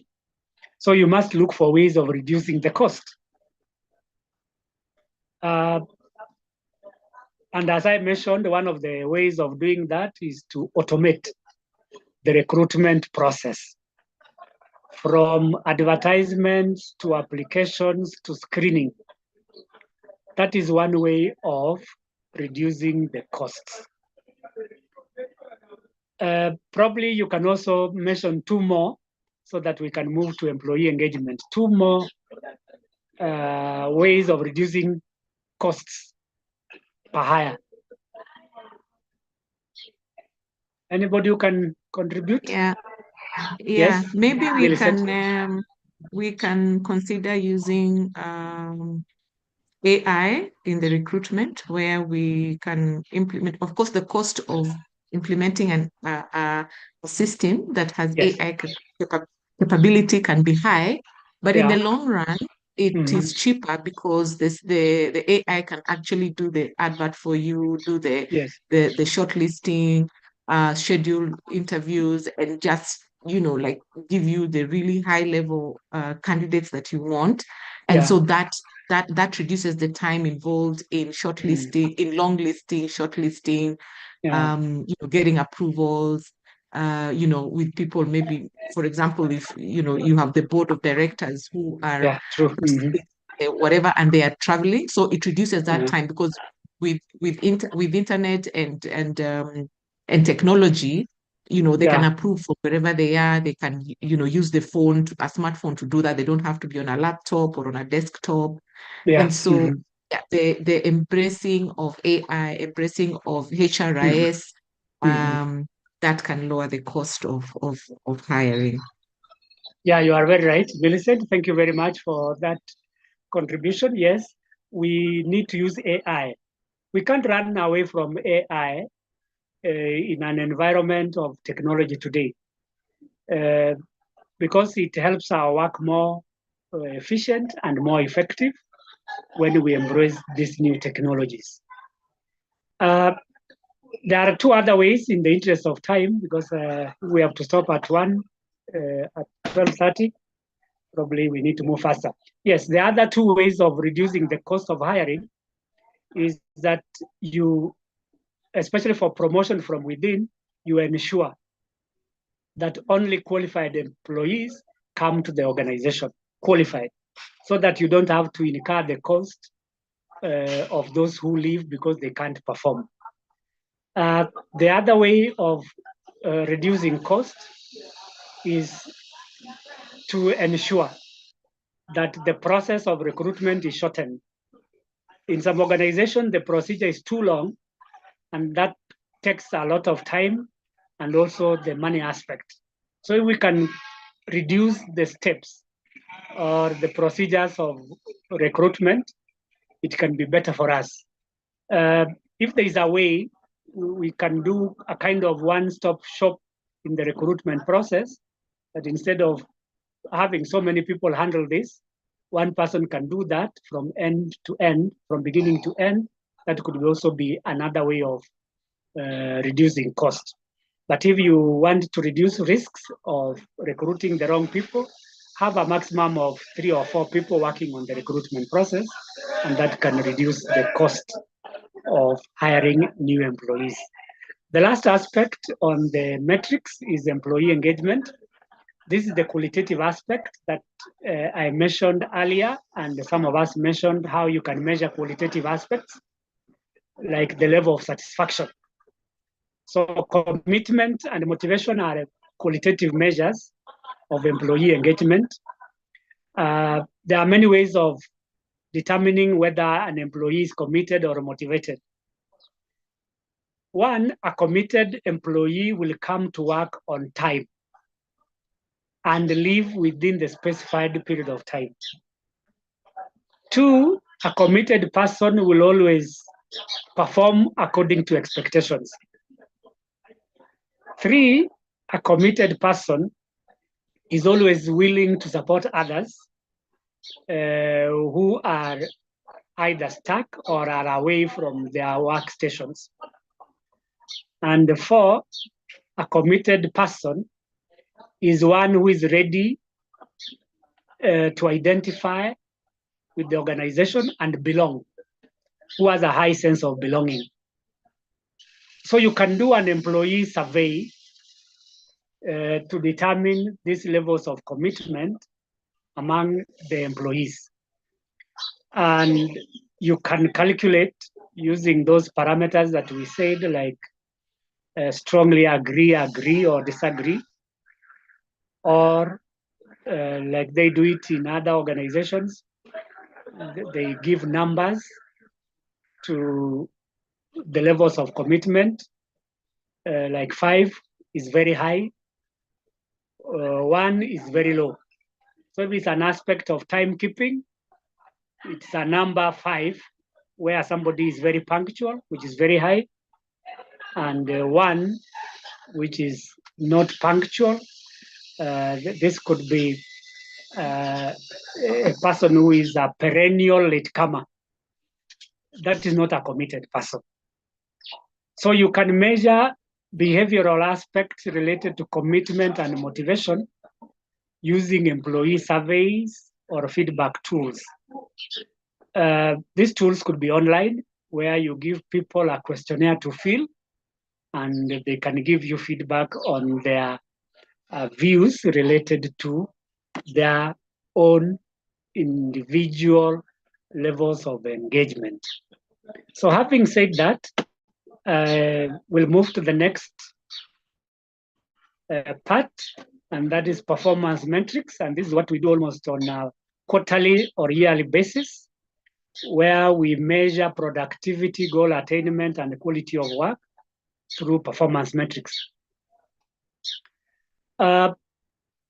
We use performance appraisals to arrive at these metrics. Productivity is the amount of work produced over a given period of time.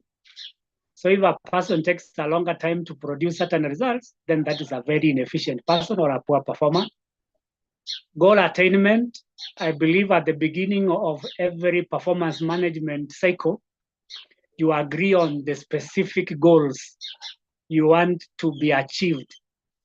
So if an employee does not achieve all the goals, probably in the public sector, if you achieve all the goals, you meet expectations. That's the measure. If you exceed, you say you exceed expectations. If you did not, even 2, 3, you did not meet all those expectations, sums of goals, it is below expectation. I believe that within your system, you have ways of dealing with this poor performance. But in the public sector, where performance is very key, everybody must achieve their goals. And if you don't, you may be called to answer as to why you need to continue working. Both in private and public sector, if a person does not achieve their targets, they can be put on a PIP. Millicent, allow me to use you an example. What is a PIP?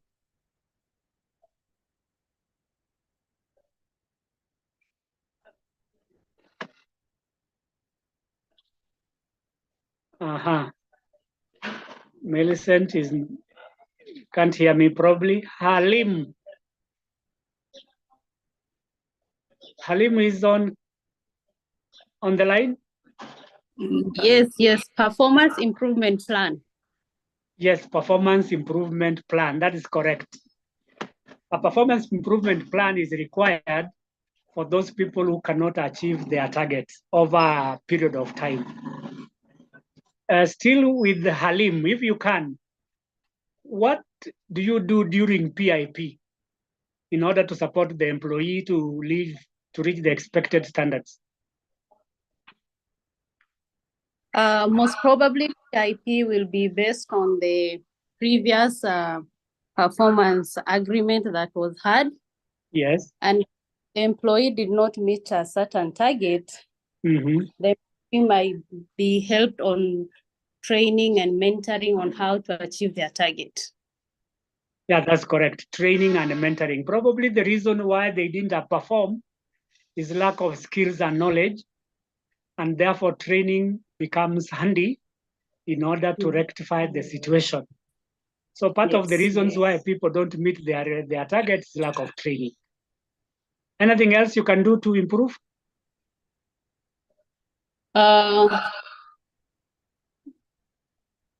Apart from training and improvement, maybe you can also agree on a different set of output or what is expected of the employee. Maybe the target that was set was not done consultatively. Yes. So an employee might be consulted on maybe which area that he's most comfortable with and which one he can give more output. Yes. As to what was agreed previously. Like if you are good in marketing and maybe you are put in accounts, yes, then maybe your target will focus more on the marketing aspect. Yeah. Yes, something like that. Yeah, thank you, Halim. Thank you very much. Yeah, those are some of the interventions that HR managers can put in place to ensure that employees achieve their targets. I can mention 2 more, one of which is to reward people if the problem was lack of motivation. The other one is to transfer a person if their skills and knowledge are not aligned. And the other one could be provide tools and equipment if the reason for poor performance is lack of tools and equipment. So performance metrics are the various measures of improving productivity. How about the quality of work? How do we define quality of work? Maybe a quick response before we move.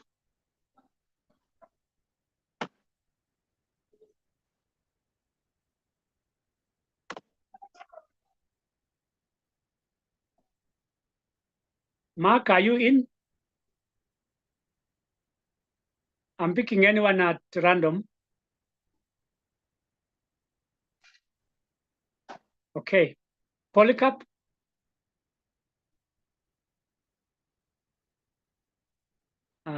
Looks like Polycarp is out of line. Rose? Yes, I'm here. Polycarp. Yes, Polycarp. Yeah, it means a work that meets and exceeds the client or company's expectations. That's correct. Work that meets or exceeds expectations of the organization. Yes, quality of work. And what are the measures of quality? Having said that, that is expected standards. What is a measure of quality?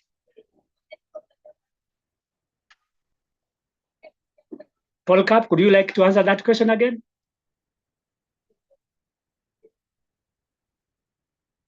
So that as you are measuring this as a human capital analyst, you know what to measure in terms of quality.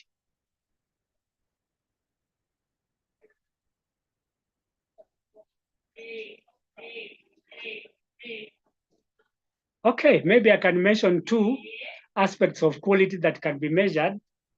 Number one is the timeliness of work or services. We serve customers, both internal and external, and the time is of essence. If a person does not respond to a query within a specified time, then that speaks to the quality of work that they produce. So a person doing, for example, in a telephone conversation, if a telephone rings more than 3 times, then the person picking the phone could not be rated as highly, because the standard measure of picking a call is 3 rings. So if a telephone rings 3 times, the person on the other end should pick it.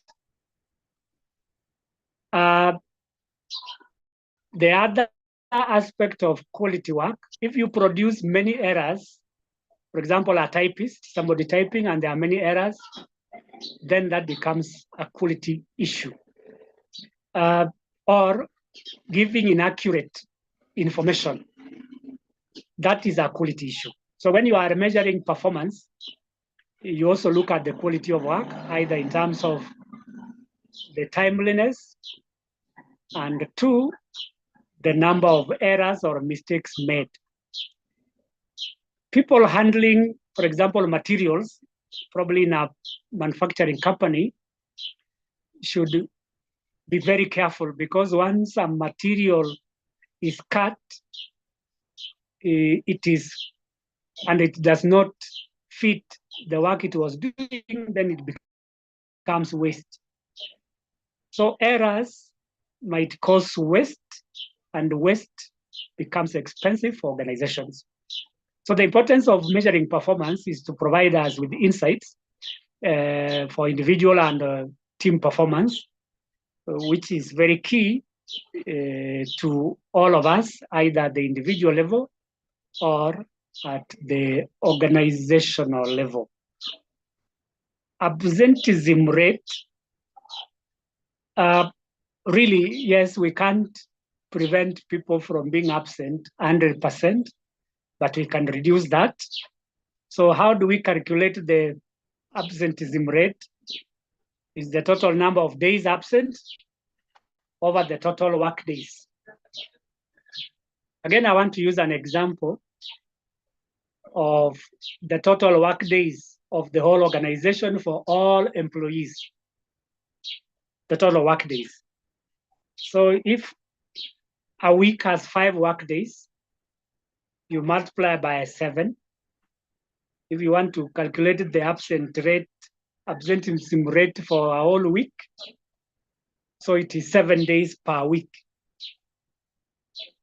Total days absent, probably 3 employees have been absent for 5 days. So it is 5 days over the total work days over 5. For 5 days for every employee, that's 15 for 3 employees, and the total work days is 10.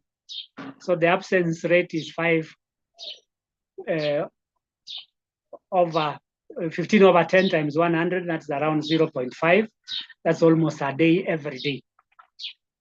If you calculate the total number of absent days for a whole year, that will be a lot of days. That is about 365 days for a person to be absent every day. That's a cost to the organization.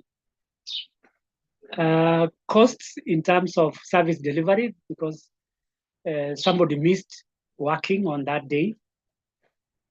2, customer dissatisfaction. Probably you are dealing with customers and you are absent and nobody was there to deal with customers. And the customers might leave because you might not be the only provider of that service. And 3, absence also speaks to the quality of work that can be produced, which we have mentioned in the performance metrics. So if people are absent, when they come back, they want to cover for the days missed. And in the process, they can make errors or mistakes, which can be costly. So absence can be the number of days a person is absent over the total number of working days, if you calculate per individual. But if it is for everybody, it is all the number of people who have been absent and the number of days they have been absent over the total working days for that period. So the total working days can vary depending on what you want to start with, either per week, per month, per quarter, or per year. Then you calculate, you multiply that by 100.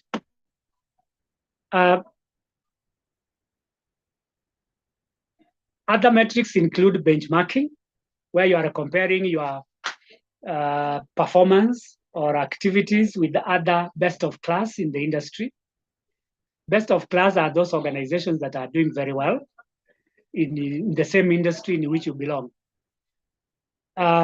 You can borrow best practices in terms of measurements, and that will help you to improve your performance as a department. So benchmarking has been used for a long time to identify those best practices. But don't borrow best practices wholesomely and then fix them on your organization. The best practices must fit your purpose. And for that reason, you need to customize those best practices in order to fit your culture. Otherwise, you might end up with a cultural drift. And if customer care was one of your values in the culture, you end up losing it because of a best practice. So benchmark best practices and customize them to fit your culture. Predictive analysis, we mentioned under the types of analytics, where you are using data to identify trends and predict the future, such as turnover and absenteeism rate that can predict what is likely to happen in the future. For talent management, it's about acquisition, development, and retention of the people that you have hired. Key competencies. You can add others if you have time. 1 is the knowledge. 2 is the skills. And 3 is the abilities.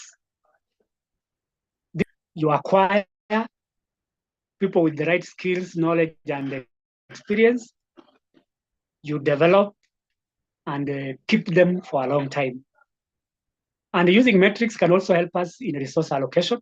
There are many resources that the human resource managers have at their disposal to allocate, one of which is an office. Human resource managers are responsible for all organizational facilities, including offices. So they can allocate offices to various people. So we need to find out who is lacking an office or does not have the right office so that they can be repaired or renovated. So all this, another resource could be computers. We need to be allocated a computer. We also need to be allocated maybe raw materials if they are there. So together with the supervisors, resources can be identified and then allocated to the right people who will be using them. So basically, those are the metrics that can be used to measure the various components of the human resource function. Future trends in HCA, where are we going to? What are the future trends? Like I think Rose mentioned it, AI, machine learning. We use AI especially for recruitment, even training. We can use AI, or even in conducting surveys, we use AIs and machine learning. I also mentioned leveraging on big data. Big data, I said, has these three key characteristics. One is the volume. A lot of data is generated through these machines and the computers. The second one is velocity, the speed at which data is generated or shared. And the third characteristic is the value. So the speed, the volume, and the value give us the big data.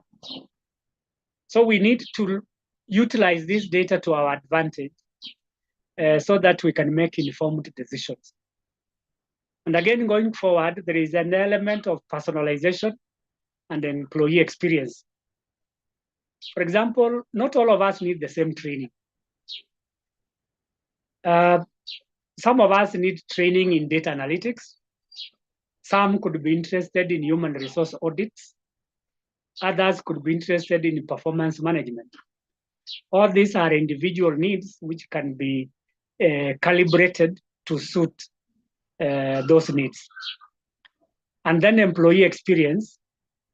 When talking about employee experience is what they see, they feel, and what they hear. This experience must be the right experience, a good experience. So if people don't experience the right things in the organization, then they are likely to feel disenchanted, and the end result is exit. So we need to create a good experience for our employees, not only for retention purposes, but also to enhance our corporate brand.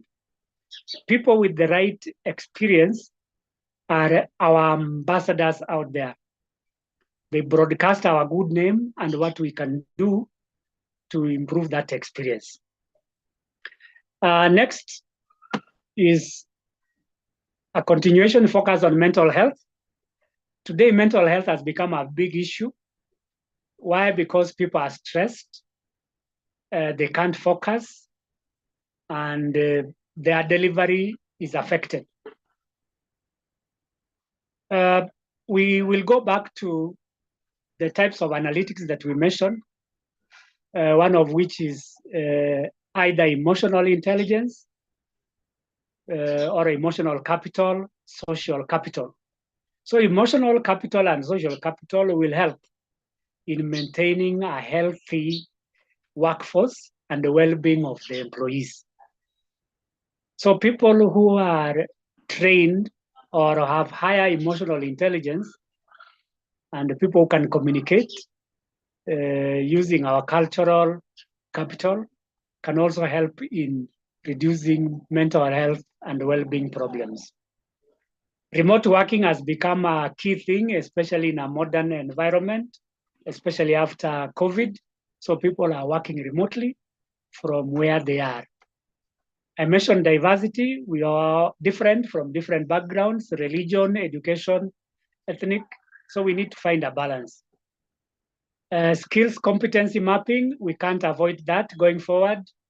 We cannot afford to bring on board people who do not have the right mix of skills, and then we map that into the future. Are they likely to be useful even in the future?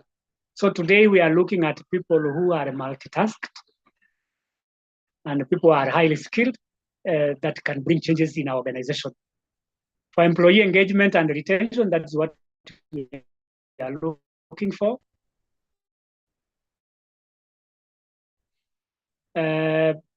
Somebody was sharing with me yesterday's experience in Qatar that employees employed in any organization cannot leave to any other organization.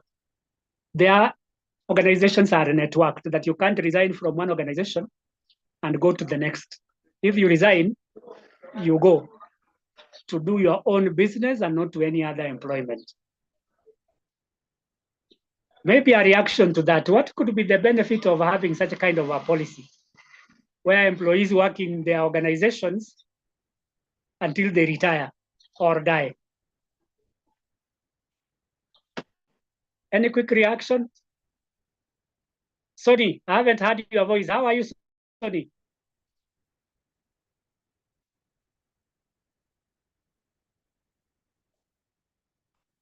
Sonny is not online. Rosie may come back to you. Rose, are you listening?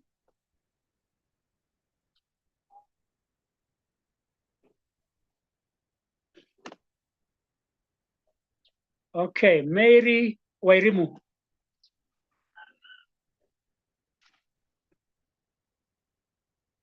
Okay, then anybody can answer that question, why organizations may not want people from other organizations. I can try, Mwalimu. Yes, Millicent, yes. Why organizations don't want people from other organizations? Yes. Okay, so I have two things on top of my mind. One is culture fit. So maybe the person is coming with a culture that is very different. Yeah. And then two, it takes time to know the person that you're dealing with. So you're not very sure if the person who is coming from the other organization maybe had a case there, maybe they left because of fraud or corruption or misbehavior or breaching the code of conduct. Yeah. And so it takes time before you can actually verify ukweli wa mtu kutoka ama kiini ya mtu kutoka kwa kampuni moja kwenda kwa ingine, inakuwa ni ngumu sana kujua unless you experience this person and you know, oh, the person has integral issues or has safeguarding issues, you know, maybe they harassed somebody in their former workplace and things like that. Yeah, you are right. Thank you very much, Millicent, sorry. Yes, organizations can be skeptical of employees who are coming in from other organizations because of that cultural fit. And secondly, because they don't know their backgrounds. It's only in Kenya where employees move left, right, and center without questioning.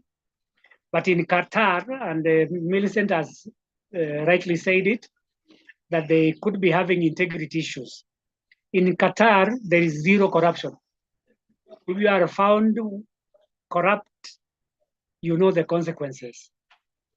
Either you go to prison forever or you are killed.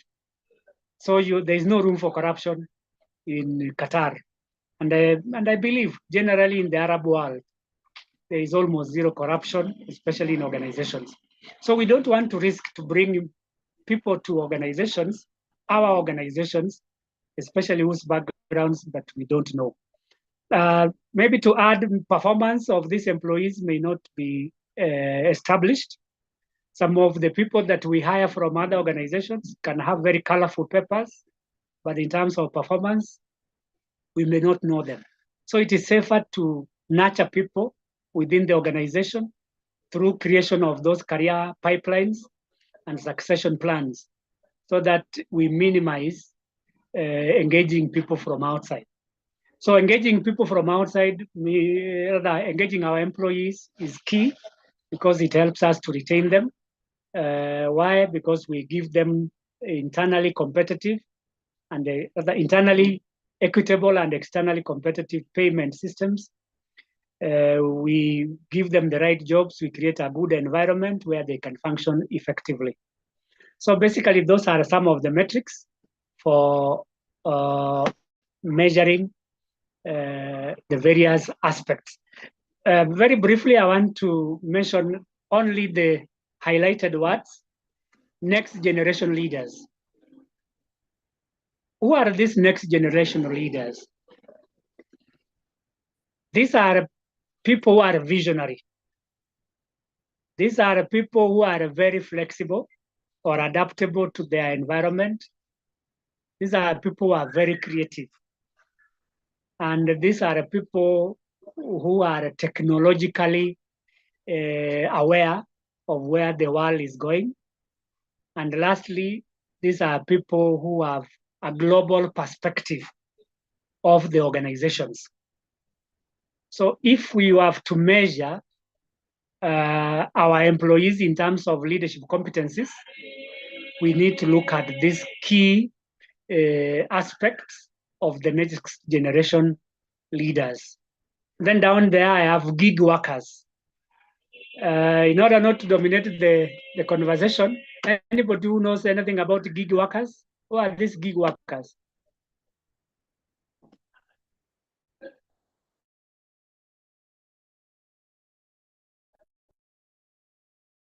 You are there?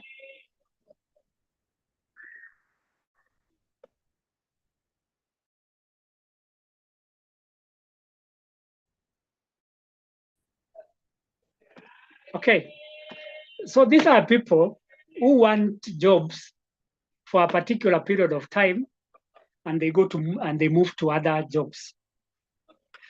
Some of us may not want a permanent job in an organization. What we want is to come over, do an assignment within a specified period of time and move on.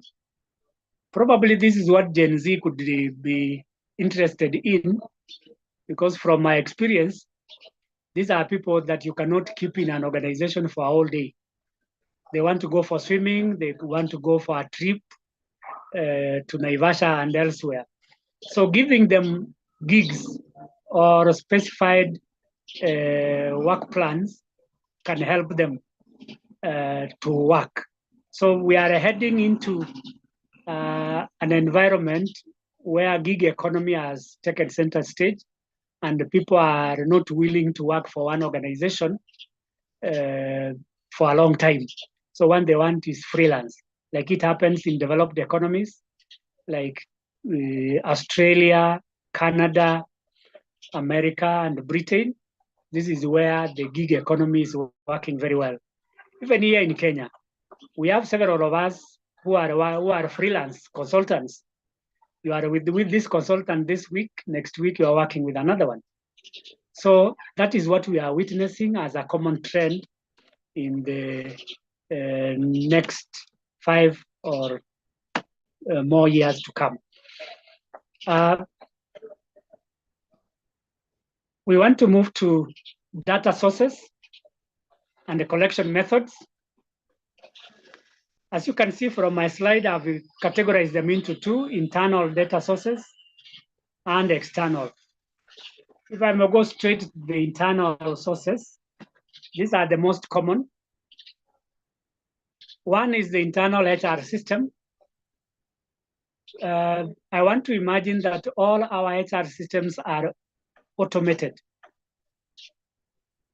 that employees don't need to fill physical forms for leaves or for any other information or data that is required in your organization. So automated systems related to HR include records, payroll, training, performance appraisals, and others.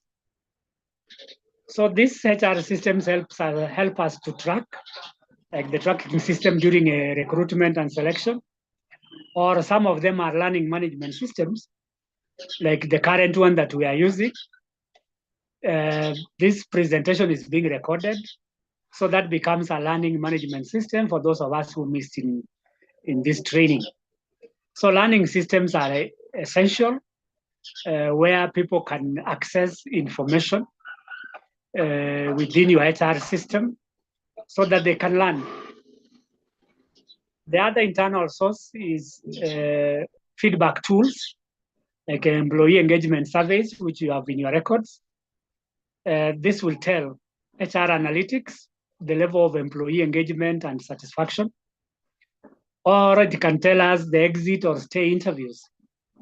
The exit, we said, is the employees who are leaving, the turnover rate. The stay is the retention. So we need to conduct exit and stay interviews so as we can gain interviews, the reasons why employees are leaving. So as HR capital analysts, you need to conduct these interviews or engagement surveys in order to collect data from within. Still another internal source is performance management system, which is performance appraisal. In performance appraisal, you either sit with the employee or agree remotely on the objectives to be achieved over a given period of time, and then agree on the resources required, and then implement. Then after the period of time, I believe in the public sector is quarterly, every 3 months. Others have it after every half a year, or others annually. Whichever suits you is okay, but this also gives you a source of data on the performance of employees over that period of time. Earlier on, I mentioned 360-degree feedback, where employees are being assessed by a variety of stakeholders, such as peers, managers, subordinates, and in some cases, customers. So this gives us an objective evaluation or assessment of our employees. Many organizations prefer peer and self-appraisals. Others prefer manager appraisal, which is downward appraisal. And others don't even encourage subordinate appraisal.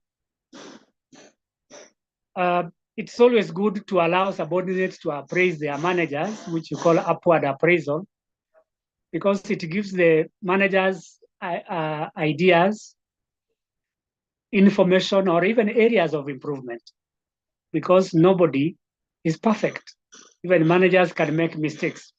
So when we get feedback from our subordinates, it will give us an indication of areas that need improvement. Then another internal source is financial and operational systems, one of which is an ERP. This enterprise resource planning system can help us to determine financial and operational data, which is linked to HR metrics. I believe all of us have this ERP system where you are talking about leave applications. It can be operated or automated in the ERP, or it could be project management tools. Those of us who have done project management are aware that project management has about 4 cycles or stages. The first stage is the initiation and the development. The second part is planning. The third part is implementation. And the last part is monitoring and evaluation. So if you use project management tools, you are able to track the progress of the project. Assuming that your project is recruitment and selection, you will start from the beginning of job analysis, and then creating job descriptions, then job specifications to person specifications. Then from these documents, you will develop a job advertisement, And then from the job advertisement, you can receive applications, and from applications to interview, which is now the implementation part of it. And then lastly, the monitoring and evaluation is the probation period. How well is the employee performing after selection? But again, because you are in a project management space, you don't need to wait until the end so that you evaluate your process or processes. Every step of the recruitment process should be evaluated to determine its effectiveness.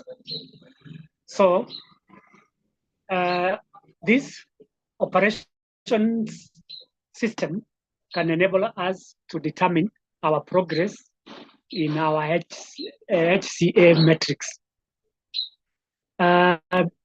External sources are labor market data, which you can easily be available from institutions which deal with labor matters. For example, those that deal with recruitment and selection. I know you know them.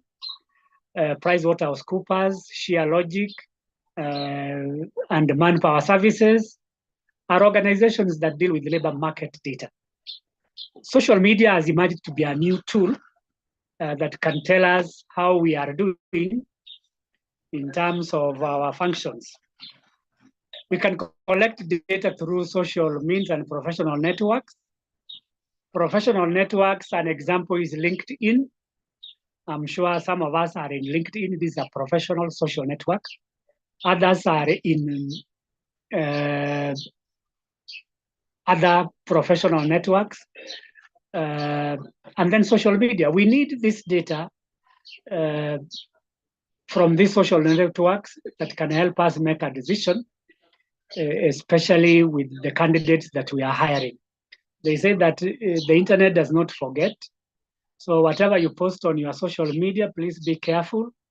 Be it a video or text, just post there the right text, which can attract potential employers. So you never know where your next employer will come from. Please use social media professionally. Data collection methods. These are the traditional methods of data collection, especially within HR. Document analysis. We have various reports and documents related to human resources, like training programs, performance appraisals, and all these are documentary evidence that can enable us to do an analysis of what was done, how it was done, where and by whom. Semi-structured interviews. Why semi-structured? Because it gives us both quantitative and the qualitative data. Participant participation. Sometimes you need to enable people to participate in various activities and get their feedback on how you did. For example, performance appraisal. You need to allow employees to give you feedback on how they did and the whole process, and if there is anything that needs to be improved. Other methods are workshops and group discussions, especially focus groups. A focus group is a small group of people consisting of experts, either within or from industry, with the right data or information, which can help you make a decision. So focus groups are encouraged because they are based on expertise from these individuals. On data cleaning, after collecting all this data, we said the type of data that can be collected, sources of this data. Now we need to clean this data. The first step in data cleaning and presentation is data discovery, where you are identifying the need and uses of the data that you require. For example, the data for training, why do you need that? And for what use is it going to be made? And then after you have established the data, you structure it, organize it in a logical manner, and format it, because this will go into your repositories. Your repository is your storage. You can store data either on-site or off-site. On-site is within your systems, probably in the HR files or computers, or off-site is what you call cloud computing. So ensure that whatever is structured, or the data that you want to store is structured for ease of accessibility, for ease of retrieval, and for ease of sharing. If data is disorganized, then it becomes very difficult to retrieve, share, and even communicate. The other aspect of data cleaning is data cleansing. This means removing, replacing, or finding any unnecessary data that you may not need. Data becomes unnecessary because it has become obsolete. 2, the environment has changed. Or 3, it has been overused and therefore it's no longer of any value. So you need to clean it, removing and replacing any unnecessary data. Then data enrichment is improving this data. That a good data reservoir is one that is scalable, that it can be aggregated, meaning that you can add or remove any extra data that you don't need to make it more useful. For a data analytic, you need this kind of data so that you don't deal with the stale data which is not useful to people. Lastly is data validation, is where you are determining the accuracy and completeness of data. Accuracy is the number of errors that are in your data. We don't want data that has many errors. Completeness is the comprehensiveness of your data. Is it detailed enough? Or it's very scanty and therefore people cannot make decisions because it is not useful. And the reliable is about consistency, so that we don't have data which provides different results at different times. So the data that we have in our reservoirs or in our repositories should be reliable, that it is consistent. Anytime a person calls for it, it is the same data that you get. For example, if you get different data related to, for example, compensation. So this month, a person is paid 50,000, next month, 60,000, another month, 40,000. That becomes an integrity issue of your data base. So we need data that is valid, meaning that it's accurate, complete, and reliable. Our last component for this module is building a data-driven human resource culture. HR analytics, specifically human capital, is data-driven, as we have said before. So we need data and more data to make our decisions. And for us to do that, we need to create a culture which promotes data mining, data analysis, data storage, data sharing, and data transmission. For us to create this culture, we also need to get buy-in from all levels, particularly from the top managers and the people who are going to use this data. We need buy-in from top managers because, one, they are the resource allocators. If we are going to make any decision related to the data that we have generated, we need resources. So the top managers must get involved in this process. Two, the top managers also formulate policies, and we need their policies in order to ensure that this data is mined, shared, and transmitted in the right way. So to create that culture, there are these several steps. One, the first step is leadership buy-in, which I've mentioned. The top executives need to understand the value of a data-driven decision-making process. I'm not saying that your managers do not understand this, but it's also always good to put them in the loop anytime you are introducing something new. If you are doing this as a new project, please ensure that you get their buy-in.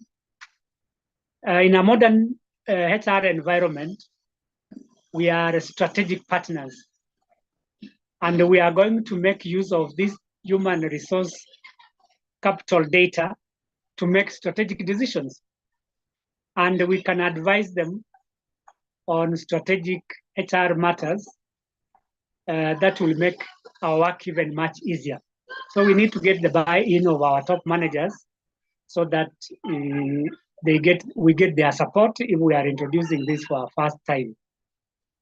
Secondly is employee involvement and participation, that we don't want to leave anybody behind. Everybody should be on board of this ship, which I could call MVHCA. This boat or this ship is so important that it can change the way we do things. It's a game changer, so to speak. So we need to employ participation and involvement techniques, such as regular meetings, drop-in boxes, or online tools, where people can bring in their ideas on how best we are going to mine or generate, store, use, and share this data that we generate through human capital analytics. Then training becomes in handy, that as HR managers, we are not going to do this alone. We need the support of others. So for them to have that data-driven culture, we need to train them on how to conduct research. Research is very important because we collect data, analyze, interpret, and share.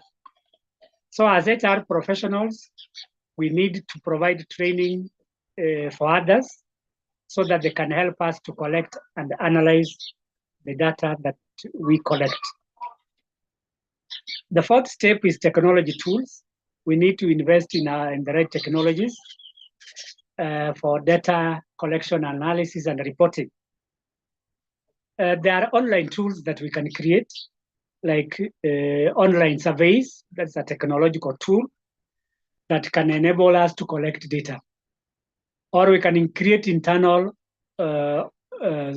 tools using the internal networks, that is local area networks, that can help us to share information and data locally, that is within and among departments. Step 5 is to ensure that the data that we have collected and stored is used in the right way at the right time and at the right places. And therefore, it requires that the data that we store is accurate, ensures privacy, and is secure. The element of security is very important because it's very easy to collect, store data, but securing it is an uphill task.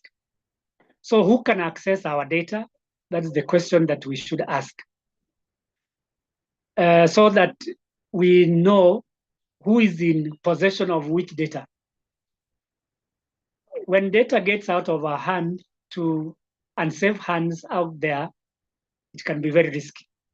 So as part of our data governance, we need to create clear policies and procedures on how we should handle this data on a continuous basis.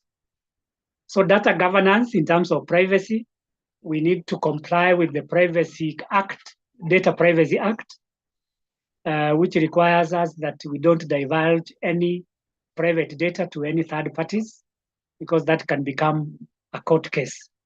Even numbers of people, we should not volunteer giving people numbers, people's numbers to strangers, even if they claim to be partners or couples.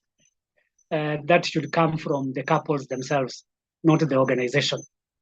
So data that has been governed, that has been gathered, need to be managed well so that we ensure accuracy, privacy, and it's secure. Then, like Millicent mentioned, we need continuous improvement. That is not enough to keep data for a long time. We need to ensure that there are measures in place to ensure that it is continuously updated. Any data that is not of any use needs to be cleaned. That's why I mentioned data cleaning. So outdated data should be got rid of so that only relevant data is maintained. And then lastly, step 7 is to recognize and reward data-driven behavior. Employees conduct research in our organizations. That research is data or produces data. If somebody has conducted research which is useful to the organization in the sense that it produces an innovation or it helps us to improve service delivery, that is good data. So we should recognize such employees who have done research and have helped us to reduce our costs, develop new products, or improve our systems. So rewarding these people can be in the form of vouchers, in the form of trips, or let's say Employee of the Month award. Or if you can afford it, you can give cash awards. They say that recognition parts, but money parts better. So if you can reward people, it is very good. So on that note, I come to the conclusion of my presentation for now and invite any questions that you may be having. The time now is 12:14. I think we are within time because we delayed in the morning. So the session is open for all of us to ask questions.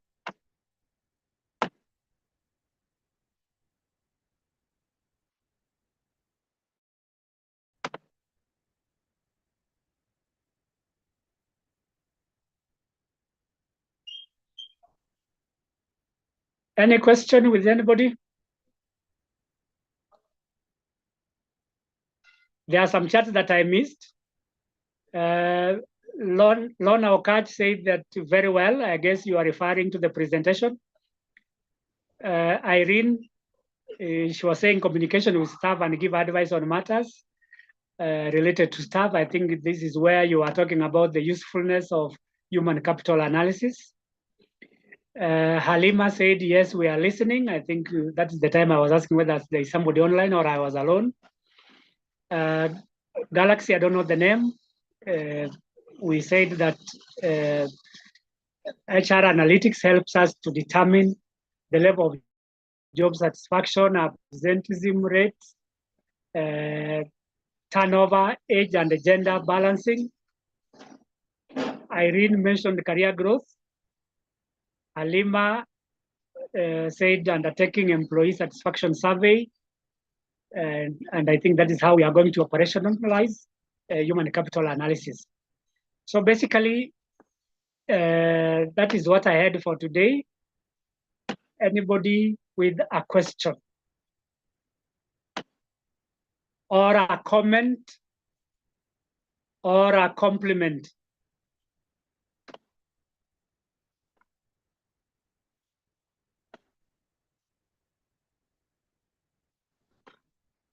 I'm not sure whether I'm communicating with anybody online here. David? Yes. David Ogutu? Aha. Can you say something? Is it Halima who said something?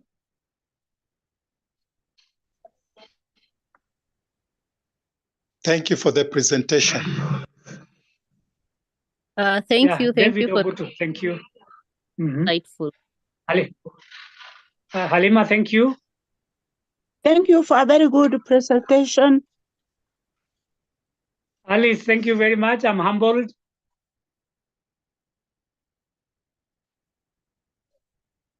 Any other question or a comment? Jane Wanjahui, are you online?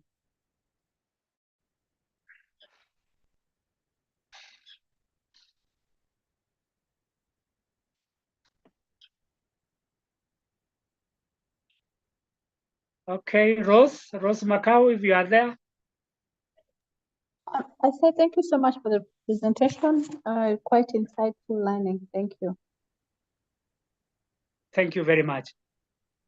So, ladies and gentlemen, I think on that note, we come to the end of our presentation. Thank you for joining us. We look forward to seeing you again, probably in the afternoon at 2. I believe all of us will be there at 2 for module 2. Otherwise, enjoy your lunch and see you next time. Thank you, Mwalimu. Thank you, Millicent.